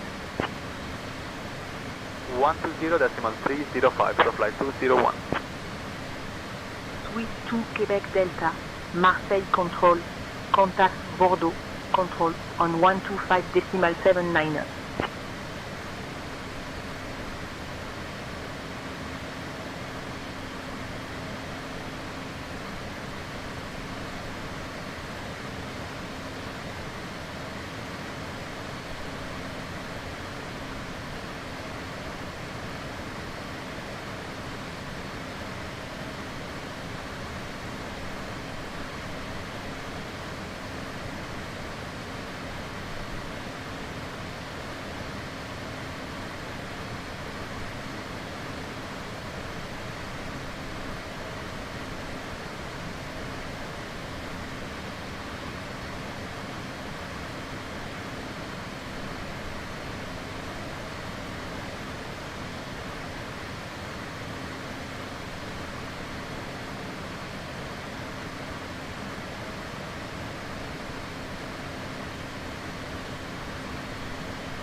Virtual 73, Marseille Control. Contact Paris Control on 125.45. Director Sierra descending 3,100 feet. Director Sierra descending 3,100 feet altitude. Director Sierra, did you copy? Contacting Paris Control 125.45 Virtual 073. Paris Control Virtual 073 with you, flight level 360, en route to Gatwick as filed.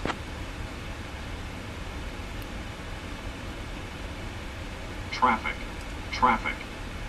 Virtual 73, Paris Control, identify, salutations. Salutations. Interesting. We're going over the top of another aeroplane. There he is. Meow.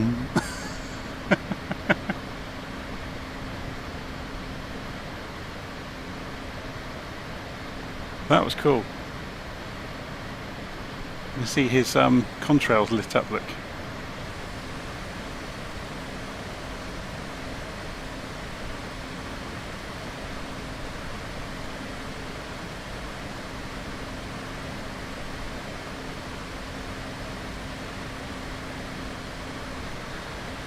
So, just looking at the comments, Stephen is saying, do you know how to get the EFB to work in the PMDG 777-600 and 800? I bought them from the marketplace.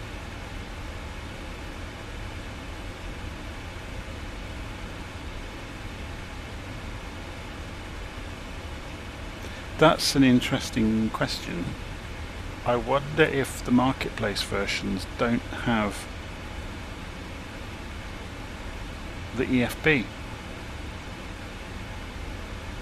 or if you have to switch it on in the PMDG settings down in the menu.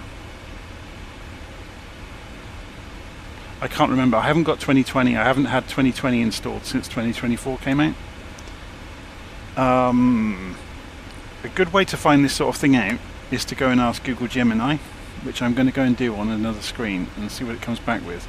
The advantage of doing this is Google Gemini has read the internet, including all the forums, and it will weigh in, having looked at, you know, what 10 different forum conversations have said, and pull it all together in a few seconds instead of you spending an hour looking. Paris Control, expect the Kuna 1 Golf arrival. Plan for descent in maybe 20 minutes. Reach out if you want an early start. Was that for us? I think it was. Expecting the Kuna 1 Golf arrival. We'll plan for descent in about 20 minutes. Thank you. Virtual 073.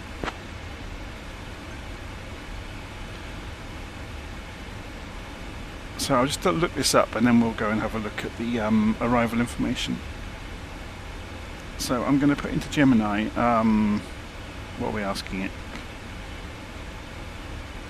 Can the tablet, or can the EFB, well no, first question is, does the EFB, or is the EFB included, sorry, is the EFB included in the PMDG 737 family of aircraft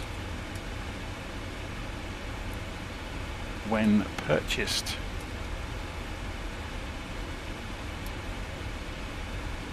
From the Flight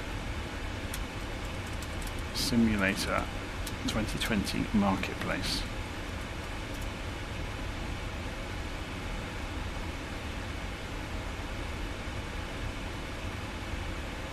Yeah, they should be there.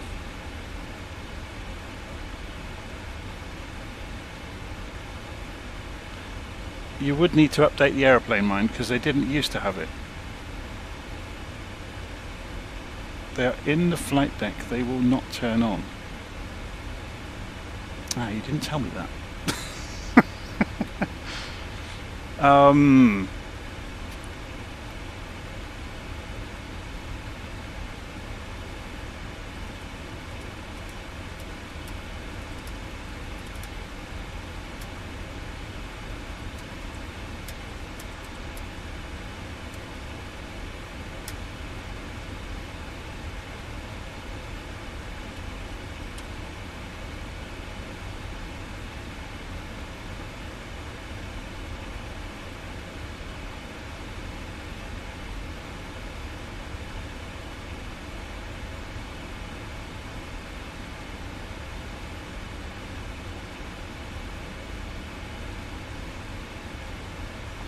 So it's within the PMDG setup application in 2020. Select aircraft, navigate through the pages, usually an optional or opt equip, until you find the option to enable the flight tablet. Ensure it is set to on. It is saved per livery. It may be that the livery you have chosen doesn't have the EFB switched on.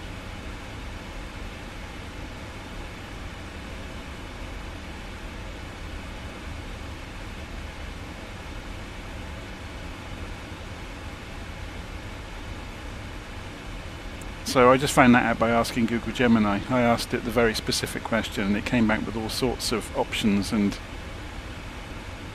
angles to look at the problem from. Oh look, the cloud's clearing ahead of us. We can see the sun, or the sunset, or the evening is upon us.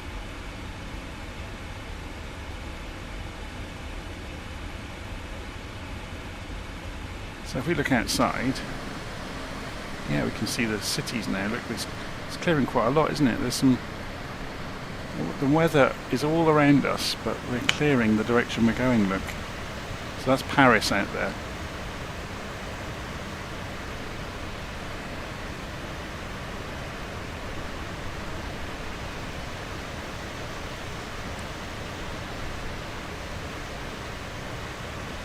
I don't know if this aeroplane will have the option of turning the EFB off because there's too much functionality in it, probably, for them to... Let's have a look.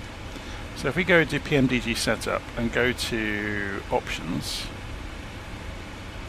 yeah, it hasn't got the same options. Let's have a look through what is in here though. There's an awful lot of information there about how it reacts in flare mode and things like that.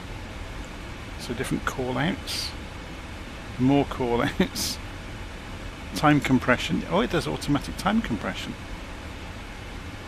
Fantastic.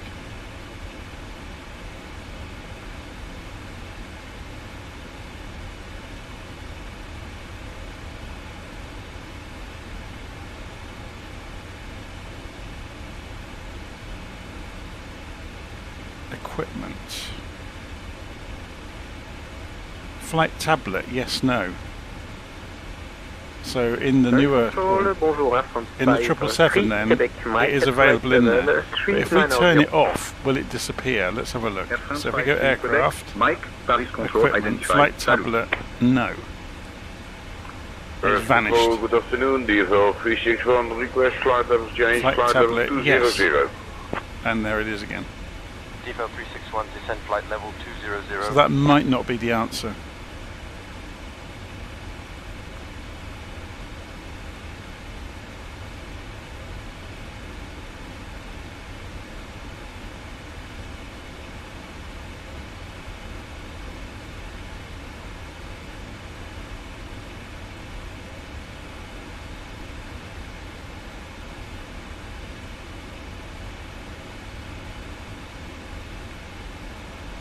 Have a look at the map. We can put Navigraph into night mode, can't we, so we don't burn our eyes out. Turn the weather back off. Although saying that, look, the weather is... No, we'll be okay. Well, we will at the moment.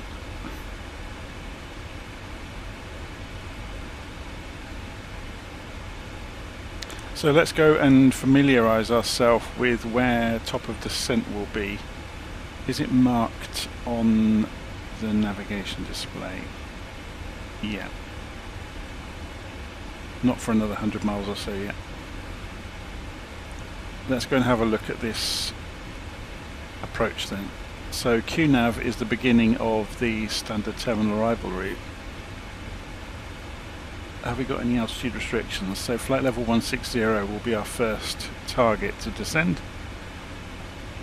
Max 250 knots from, we'll be down to 10,000 feet by then probably. Yeah, then you've got 7,000 feet at Timber and max 220 knots. So we're going quite slow on the way in because of these manoeuvring stages, I guess. So 7,000 feet. these are the minimum altitudes, aren't they, these numbers? If we go and have a look then at the ILS chart.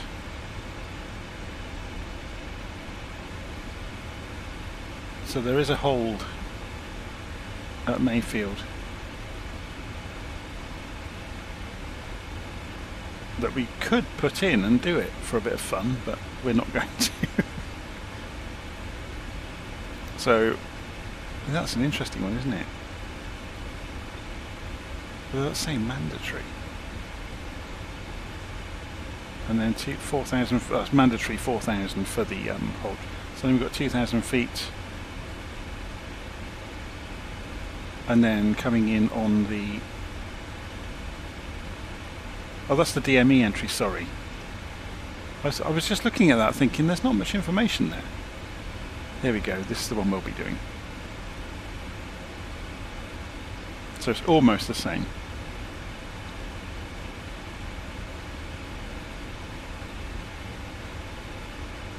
So you've got your decision height there. If you're Cat 3, that is.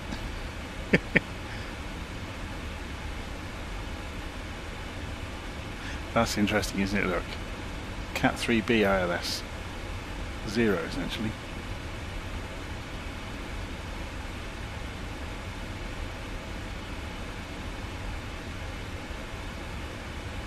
So we're coming in 2,000 feet, which kind of agrees with what we saw on this chart. So 7,000 down to 2,000 for that corner. And then you're into the ILS, and is it a 3-degree glide slope? Yes. And transition altitude is 6,000 feet, I imagine, being Stansted. Yep, no, it's not Stansted. Guys, did it again, Gatwick.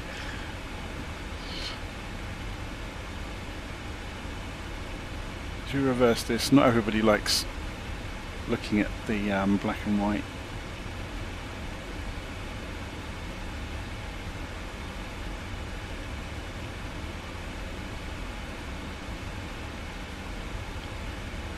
So you can see there's Paris, and we are approaching it at speed.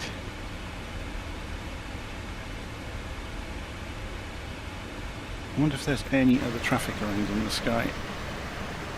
If we press Control Alt N, we'll soon find out. There's somebody. Right, we're up here almost on our own.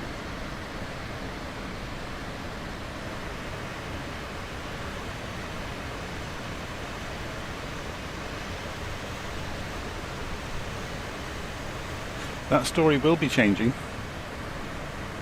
SayIntentions have some stuff in the works that they've got on their site, and they've been putting blog posts out about it, so I can tell you about it. They're going to do aircraft injection of aircraft on scheduled routes.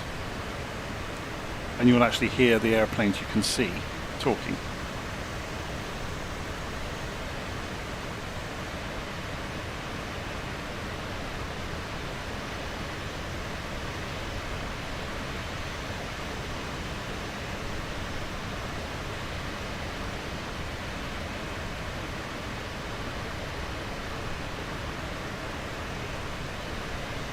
So we're going to pass just to the east of Paris. You can see the Seine down there if you zoom in, snaking through, through the city.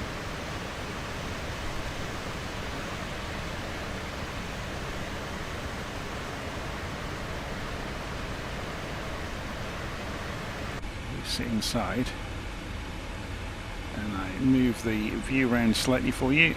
Then you get to view Paris from the comfort of the cockpit.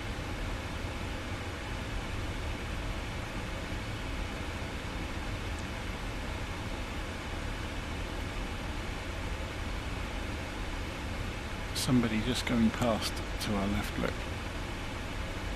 Are they showing up on TCAS? They should be. Yeah, there they are, look.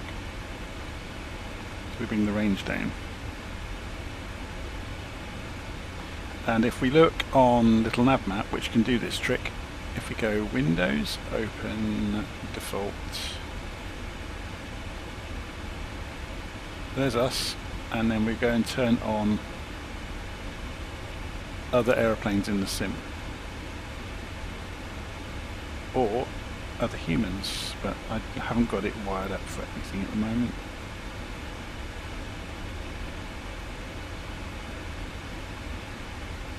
That's him. So Control Alt N, Mach 224. Yeah, that's him, look. So over to the right of us, at the same height, same altitude, is EasyJet. So if we look out this way, can we see him? There he is. Easy 8310. Yep, there you go. Shamrock 555, contact Paris Control on 120.9 55. So turn that off. Can we see his lights? That's Paris Control on 120.9 55, Shamrock 555. Not quite.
So is this, I can never remember, is that Orly on the north side of Paris?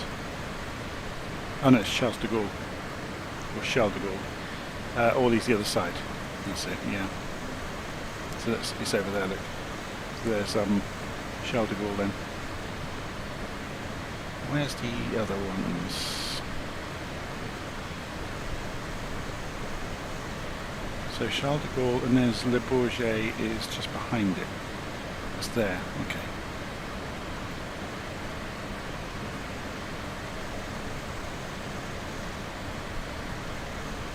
We get a nice view of Charles de Gaulle as we go past.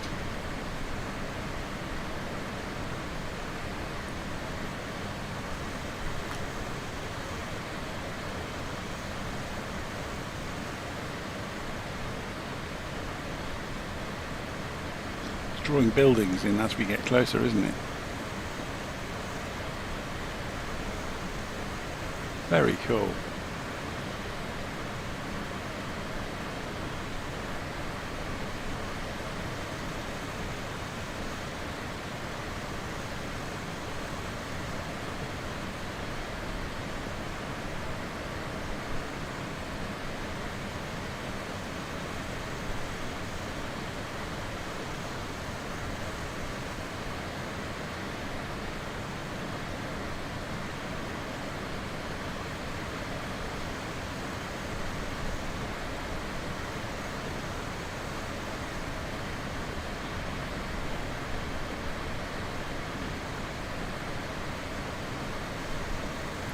This simulator's something else, isn't it?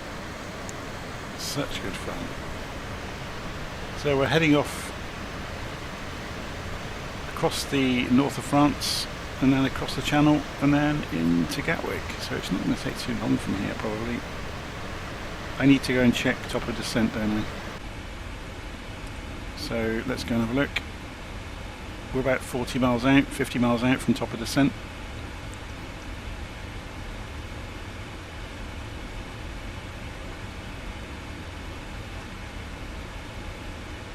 Should put head tracking on. Makes it look a bit more real, doesn't it?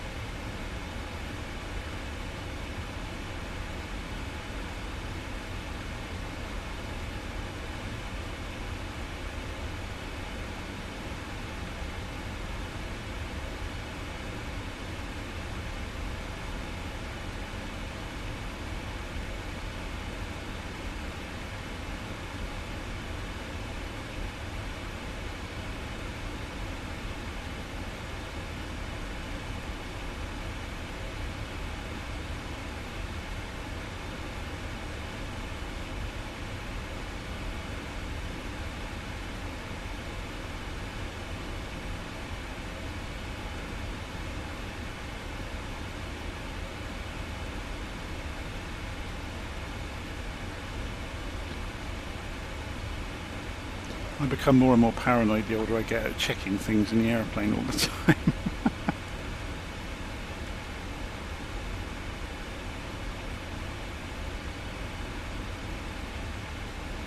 So how are we doing on that fuel burn down that I talked about? We're going to have so much fuel left. Nearly 20 tons.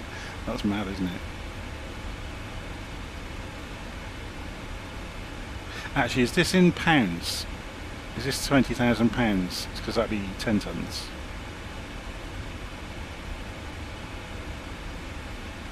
Or thereabouts. And then you get long tons and short tons, but we're not going to go into that conversation.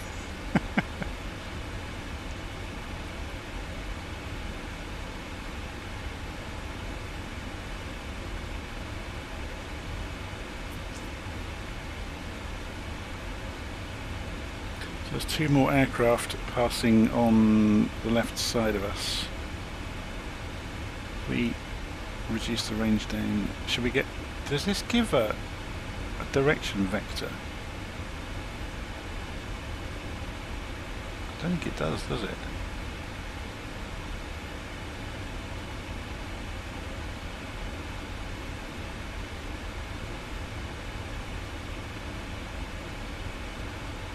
So about 8 miles out in front of us. If we press Control Alt N, and there they are, it's Ryanair.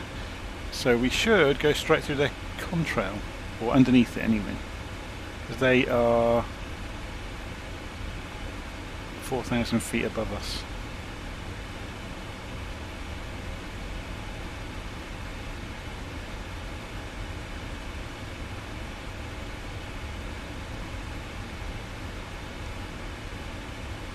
We turn this off, you'll get to watch this blinking light go whizzing across. If you do it from outside, it's there. There he is, we can actually see him now, look. Now, is that us navigating, or is that TCAS has gone off? I think that's just us navigating. Let's have a look. No, that's just our route. This is contrail.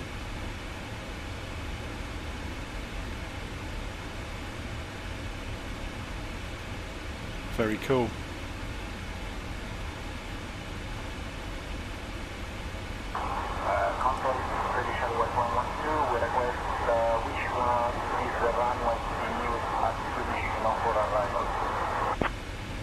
So we got the question in the live stream. Paris Control, good evening.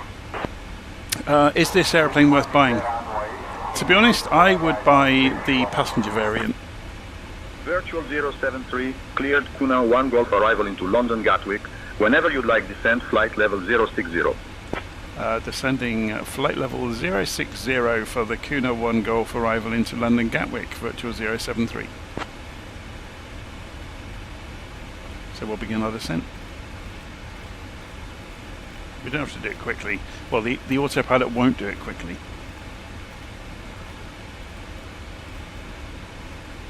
So we say 6,000 feet and we go and select it. Wallop. And it's in VNAV mode. So it'll be interesting to see what this does. Will it come down? Different airplanes behave in different ways. So it's winding the engines back, and here it goes, look.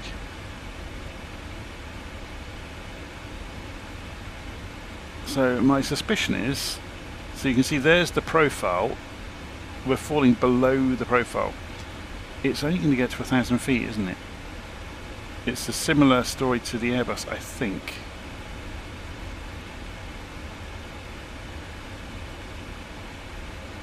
Oh no, it's creeping a bit.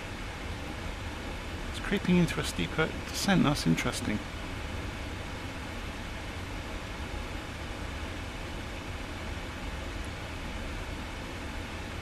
Anyway, let's go and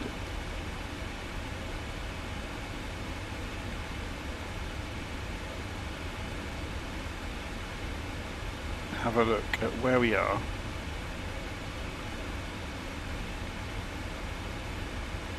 So obviously the constraints will still be adhered to on descent.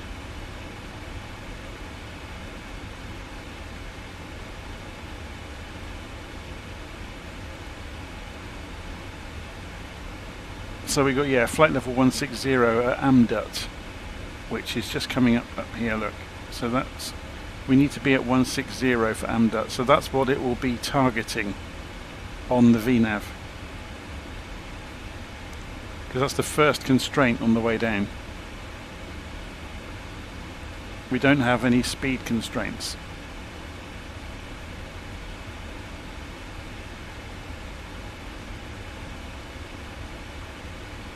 So here we go, Lands 419 is saying for him, he likes cargo, so he would rather have this version, the 777F, than the ER or the LR.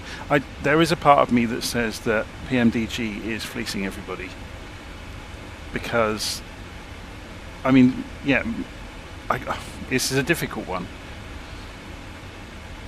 Every single variant of the 777 they're releasing as a different aircraft, but if it's accurately simulated, they are different aircraft.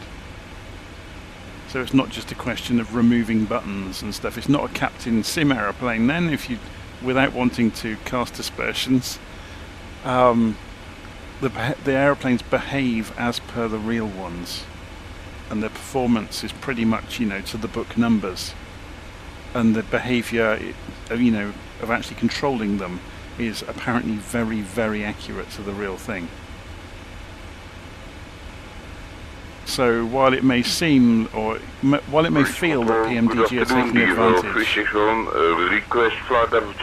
in reality the airplanes require a lot of work each. Body control, good afternoon, good evening, DFL 361. Request flight level change to flight level 200. 361, descend flight level 200. So yeah, so I always take flight level 200, DFL 361. I always take the software developer viewpoint because that's what my job is in the real world. And I appreciate how much work goes into these airplanes. They are feats of colossal magnitude, really. I don't use cabin crew add-ons. What are cabin crew add-ons? Oh, you mean like disposable cargo, is it called? What was the add-on that fills the cabin with people complaining?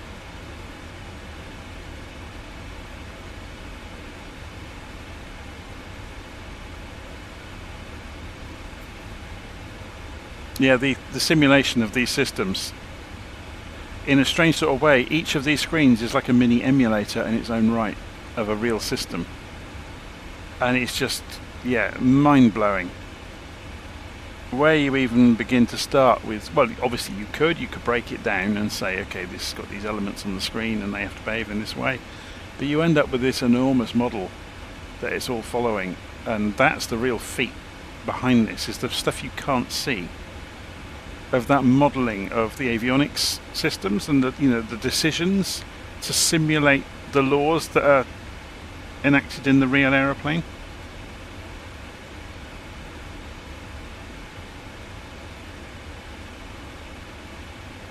So we've got 40 miles to Amdut, and we're on the profile now. Look, it's showing up, and it's come back into the middle. So our descent rate has increased, look, quite significantly. 1,700 feet tends to be about the glide speed of a big jet with the airplane, with the engines at idle. Or the glide descent rate, I should say, not glide speed. It's the old 3-to-1 rule, isn't it? 3 miles for each 1,000 feet descended, which comes out at about 1,700 to 1,800 feet per minute. So if you never thought about that before, you can work it out in your head. 073, contact Paris Control on 135.5, Mercer out of 5. Contacting Paris Control 135.55, Virtual 073. Good evening. Paris Control, Virtual 073 with you, descending to 6,000 feet on the Kuna 1 Golf arrival into London Gatwick.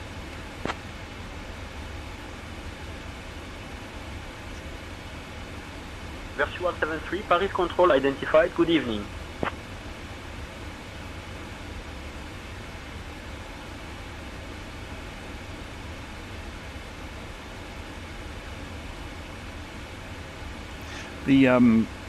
Just reading the live stream comments there from Martin about the real world not modelling the physics. The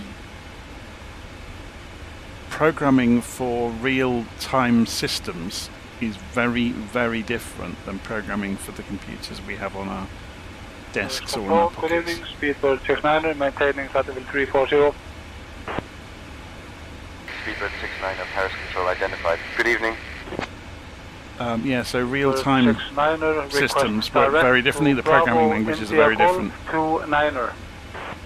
I've never got involved in them, but I've read about them. 29er approved, Speedbird 69er.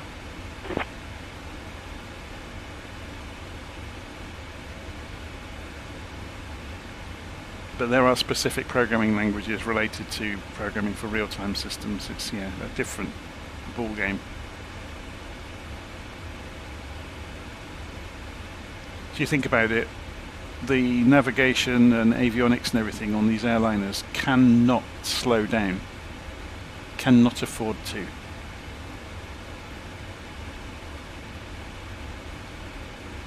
It can't afford to go a bit sluggish for a few seconds. It has to be perfect. And therefore it works very differently than the systems that you or I know about.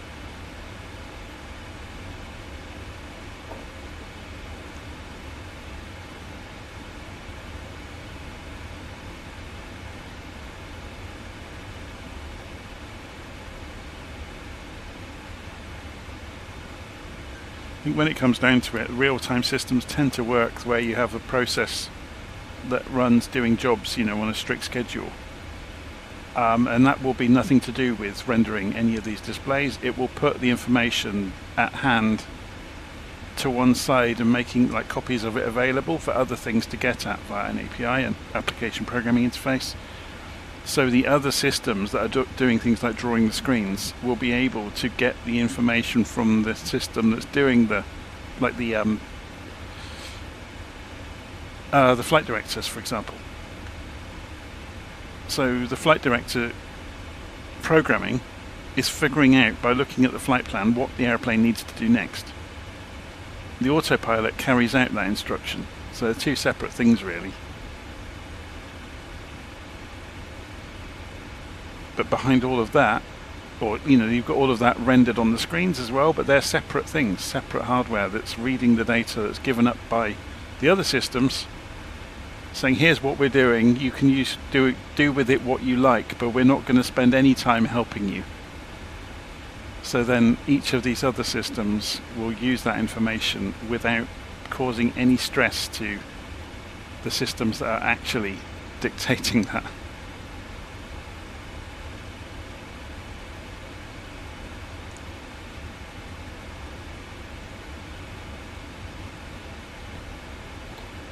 So I guess it's a little bit like multi-threaded programming, isn't it?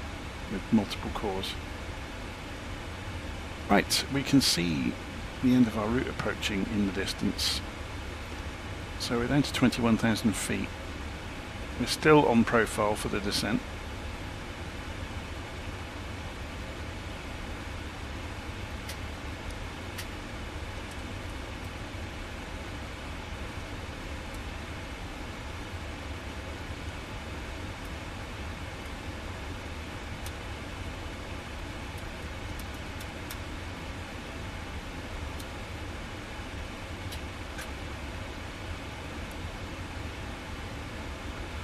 So I always forget these letters, but RNP stands for Required Navigation Performance. And ANP is Actual Navigation Pass control, Performance. Ryanair 8 Romeo November, expected hold exit time. Ryanair 8 Romeo November, expect to exit hold in approximately 6 minutes. Pass control, it was 6 minutes ago.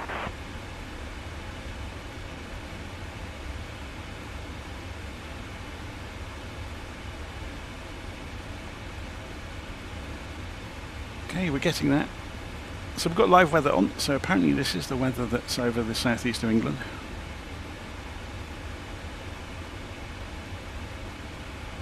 If we go and put terrain on, will we see, does it shade the water? I think it's an option in the many, many options available to us. There's...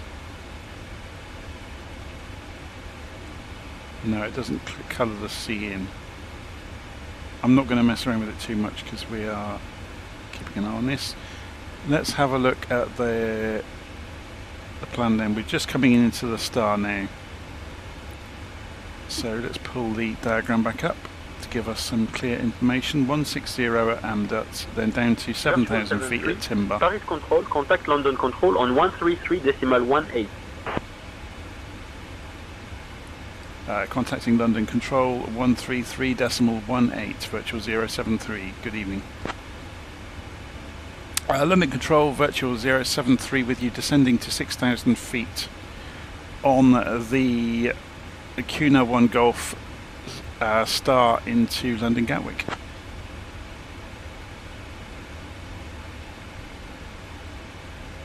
Virtual 73, London Control, identified, greetings.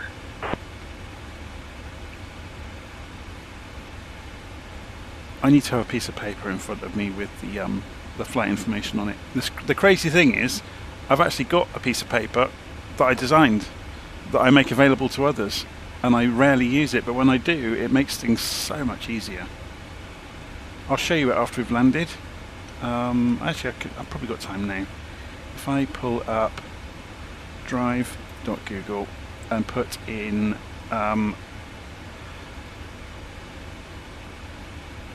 VFR, IFR, beginner's guide, where is it? IFR. 73, London Control, contact Paris Control on 135.55.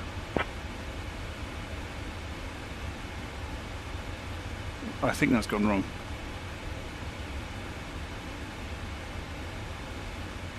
Negative, staying with you, London Control, virtual 073.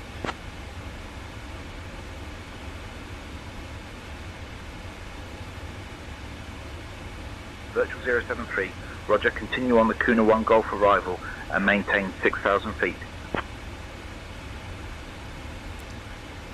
Continuing on the Cuna 1 Golf arrival, virtual 073.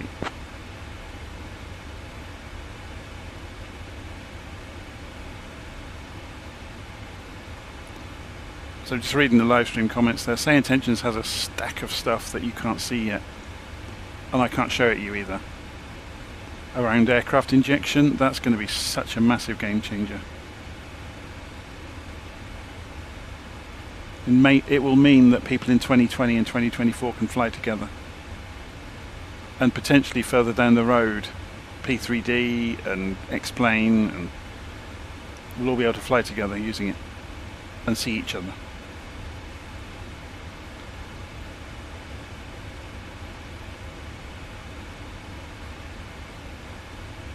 So we may as well put in here, because we're using VNAV, we'll go straight down to 2,000 feet. Golf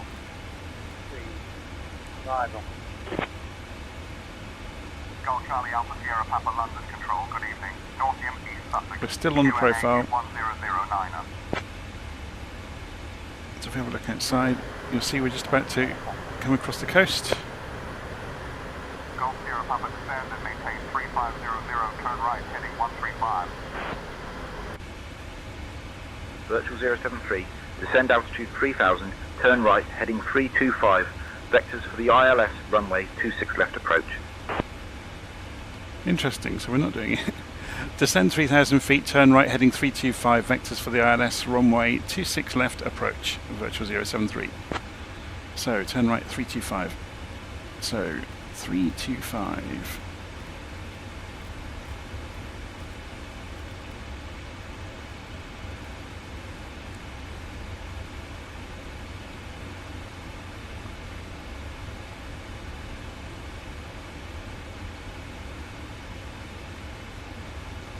So we need to keep an eye on what happens with the descent now, because we are not on the constraints anymore. We're just going straight for 3,000 feet. So let's do flight level change and give it target airspeeds. Let's take to, 240 should be fine. We're down below 10,000 feet now, so landing lights come on.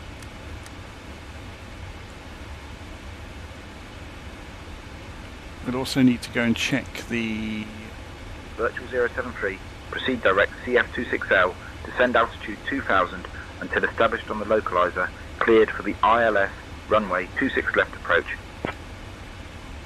Proceed direct CF26L, descend 2000 until established on the localizer, virtual 073.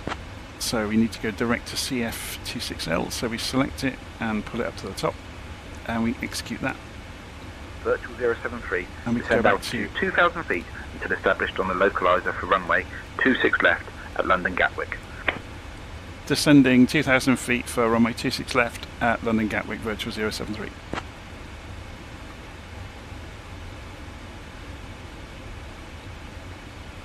Did you notice he tightened up then? I didn't repeat everything back, and he came back at me with the bits I'd missed.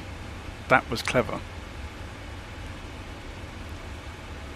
So imagine this is what they're doing here. They're simulating, because there's no airplanes around, so they've shortcutted us out of the star and the approach, and we're just coming straight in onto the localizer.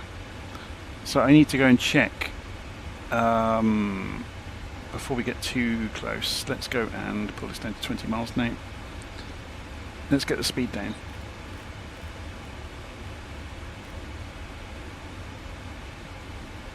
Throw the spoilers out to get the speed down. You need to check the flap speeds as well. So we can go flaps 5 at 245 knots, 15 to 30 knots.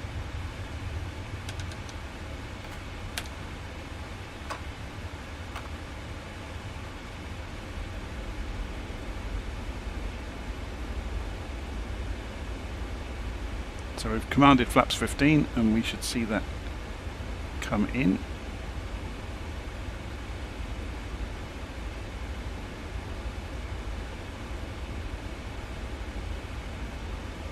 I'm going to have to go to the spoilers to get ourselves down quickly enough.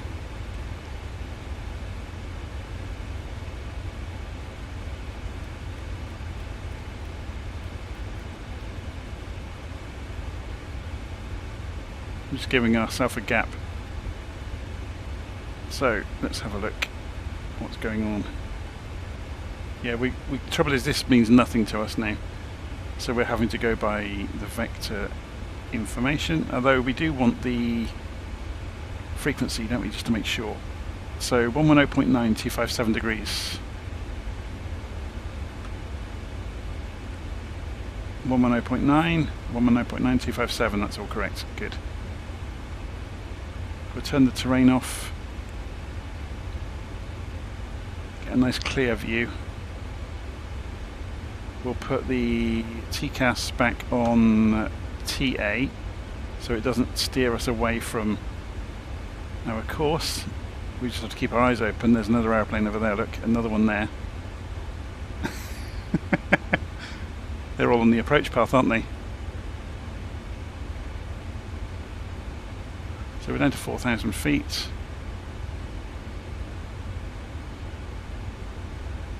We don't have to be coming down this steep.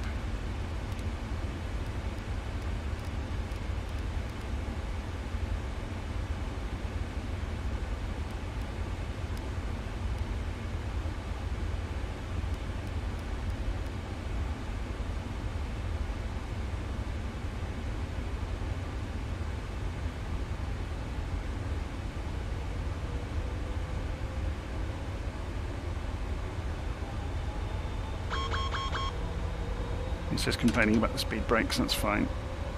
I was just using them to help us descend, we don't need them anymore.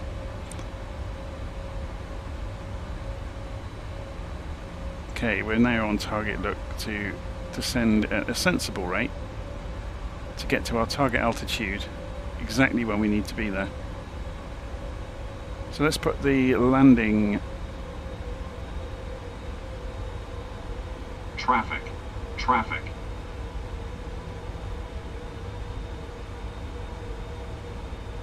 Interesting.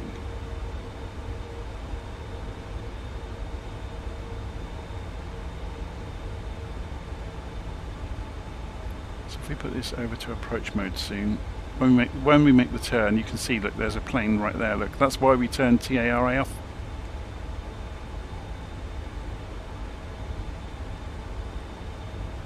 Shall we have a look from outside? It's going to look quite cool. Oh look, we're lighting up the evening.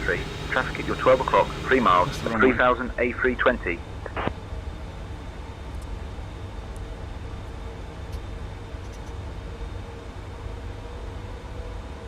Virtual 073, contact London Gatwick Tower on 124.23.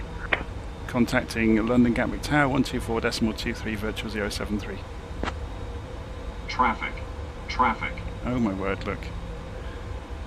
Gatwick Tower, virtual 073 with you on approach for runway 26 left. This is going to be a bit close. Virtual 73 Heavy, London Gatwick Airport Tower, wind 210 at 4, runway 26 left, cleared to land. Clear to land, runway 26 left, copy the weather, virtual 073. That's the runway.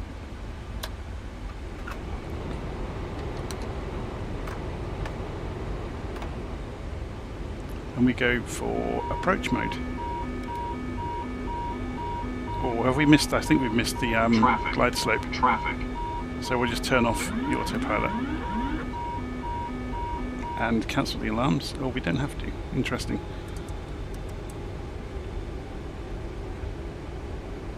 And let's turn the auto throttle off as well and take control. So if we go for landing system, or sorry, approach mode as it's called in this aeroplane, then you get the nice markers here to see what's going on.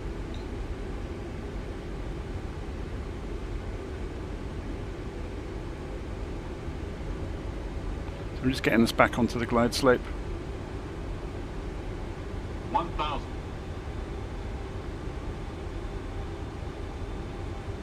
And back onto the centre line. We've got a slight crosswind from the right, but it's not much.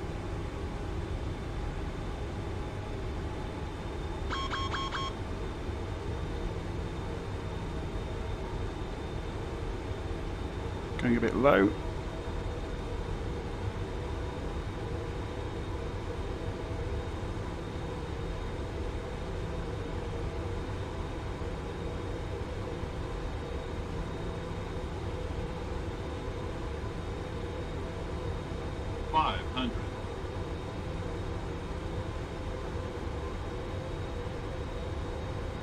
Still a little bit low. I'm having a bit of a struggle. I'm having to put a lot of elevator in.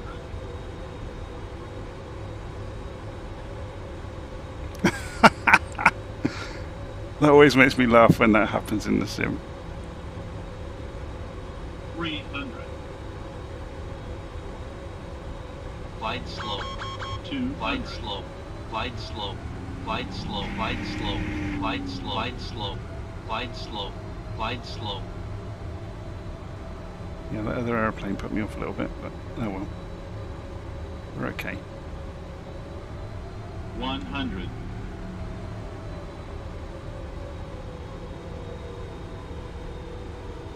$50, $30, $20, $10.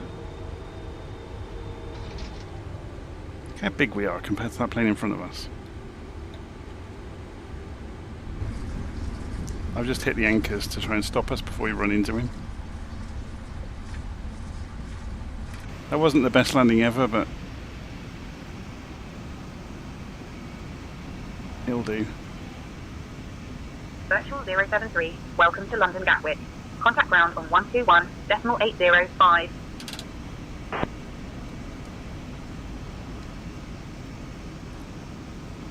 Contacting ground 121.805, virtual 073, thank you. We won't talk to them just yet. We'll follow this guy. Where's he going? It's EasyJet. So coming off the runway, we can take the landing lights back off, put the taxi lights on. I'll leave the strobes on until we're away from the runways. Gatwick ground, hello, it's on my side. I have questions clearance to Manchester. So we'll hold short here. Tree Alpha Zulu contact clearance delivery on 121.955 for clearance to Manchester. And let's go and have a look at the map.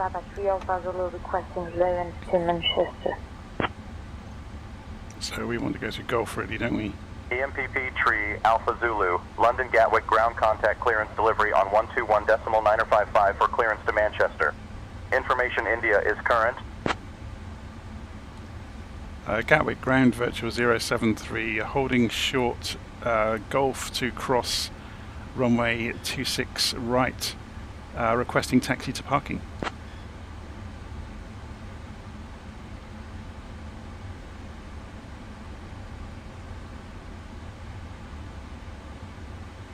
Virtual 073, cross runway 26 right, taxi to Pier 5574 via Foxtrot Romeo, cross runway 08 left, then Juliet, Quebec, Lima, Quebec, Alpha. Good day.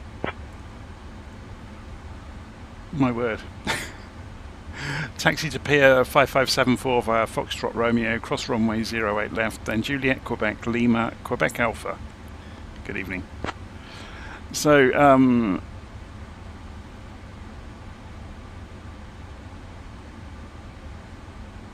the piers aren't written on here, are they? Foxtrot Romeo, the FR is the one we're on. Cross, so it wasn't Golf, it's Foxtrot Romeo where we're actually parked. Cross runway 08 left, that's that one. Then Juliet, Quebec, Juliet, then Quebec, and Alpha. Quebec Alpha. So we're at Pier 5 right at the far end, okay.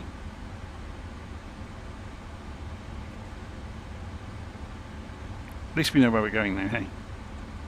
So,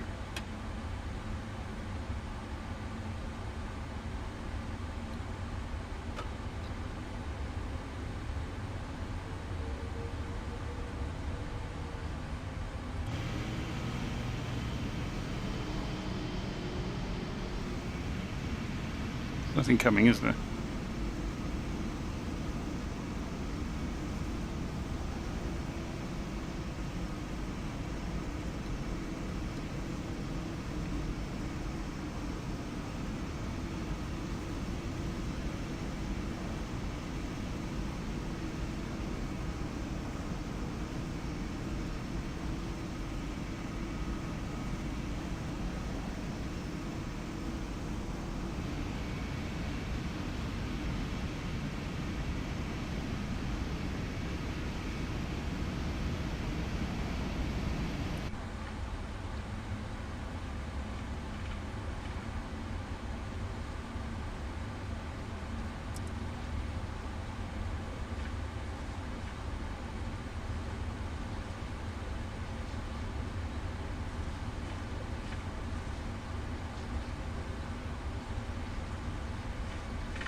So,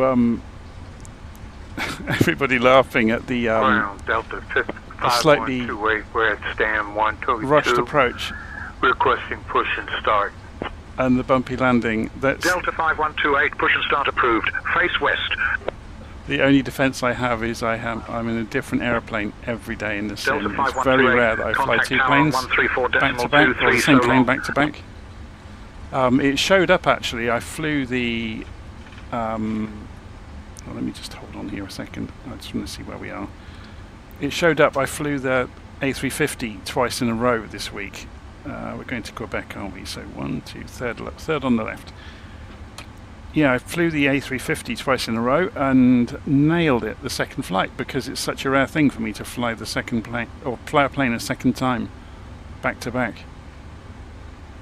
Because people just email me all the time saying, could you do a video of this, or could you do a video of that? And like a sucker, I always say yes.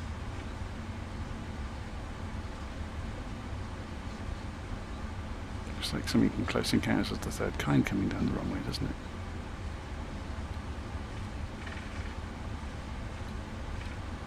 So we're looking for golf, aren't we?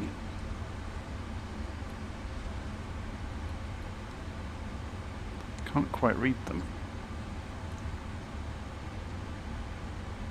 Quebec, sorry, not golf. So it's not this one, it's the next one.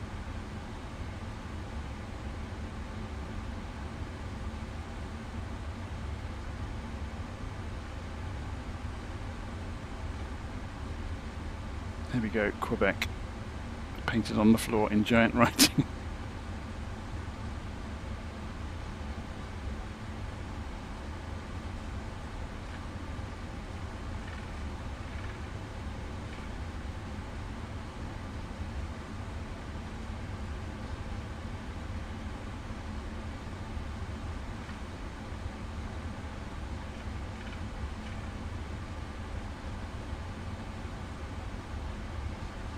Yeah, that would have helped as well if we hadn't got a sim aeroplane, an AI aeroplane coming on the same approach.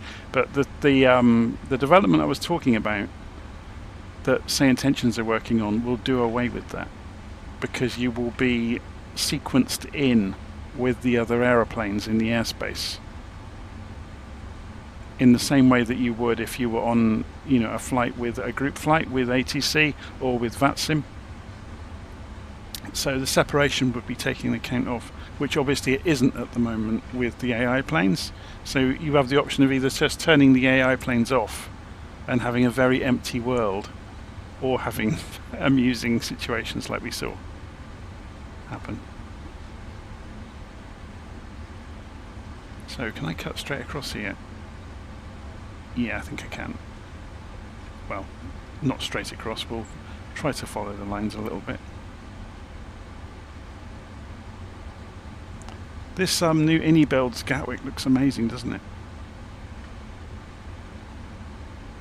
Very good.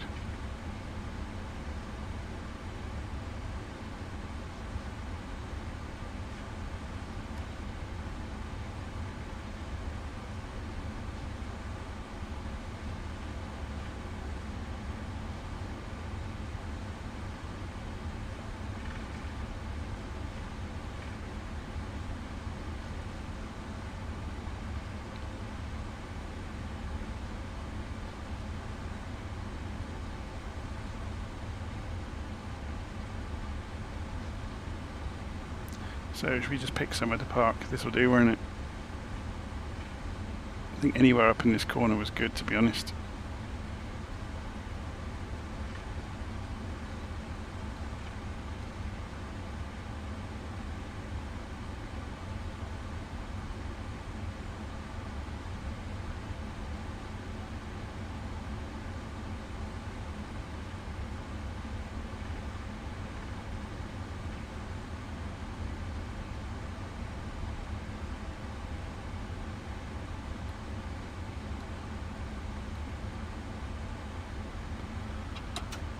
Okay, parking brake on.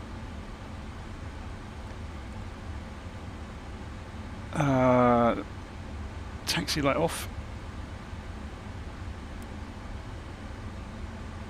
Then in the tablet we will go to ground operations, set the chocks, request ground power,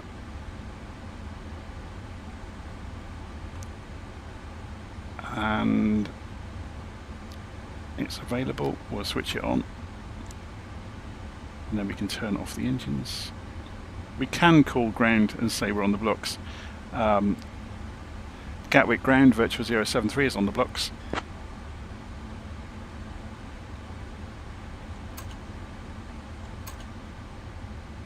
Virtual 073, taxi to parking via Golf, Bravo and Alpha. It didn't understand that. Sometimes it does, it's really bizarre, isn't it? So we turn the engines off, we're on external power now, so we can go and turn the window heats off, turn the fuel pumps off, turn off the cabin utilities, turn off Adiru. That's all automatic these days. Turn off the beacon light now the engine isn't running, turn the nav lights off.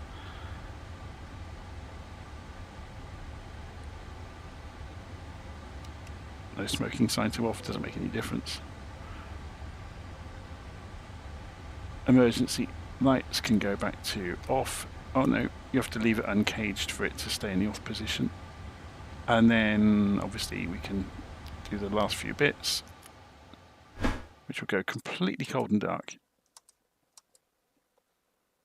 And it's funny, they've even simulated, look, that because that's a separate unit, so obviously it holds charge for a little while after you pull the power, and it stays on longer than the rest of the cockpit. Very cool. So there we go, we landed in one piece, just. Not bad for a first go with the aeroplane after not flying 777 for a while. Obviously, next time in the daytime and with some nice weather and with a bit of practice, I'll be a bit smoother. But yeah, that was good fun. Okay, I'm going to go and update the procedural document for getting the airplane ready, and I'll get that onto the internet this evening, and it should be good. See you again soon. Thanks ever so much for watching, everybody that tagged along.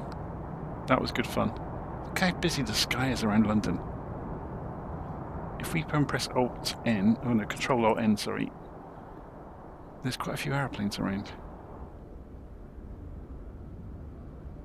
Okay, taxi to runway 26 left via Yankee, Whiskey, Alpha, November, November, and then Bravo. November 851 Tango Bravo, thank you. Okay, I really am going this time. 1 Tango Bravo. Contact tower on 134.23. So long. I think that controller missed his Contacting vocation. Gatwick It should have been in 134.23. advertising. Catch you later. That is all default traffic. That's not anything special going on. Ground request the clearance for VFR to leave Gatwick. It's Rescue 2. Right, I really am going now. I'll catch you all again soon. Take care.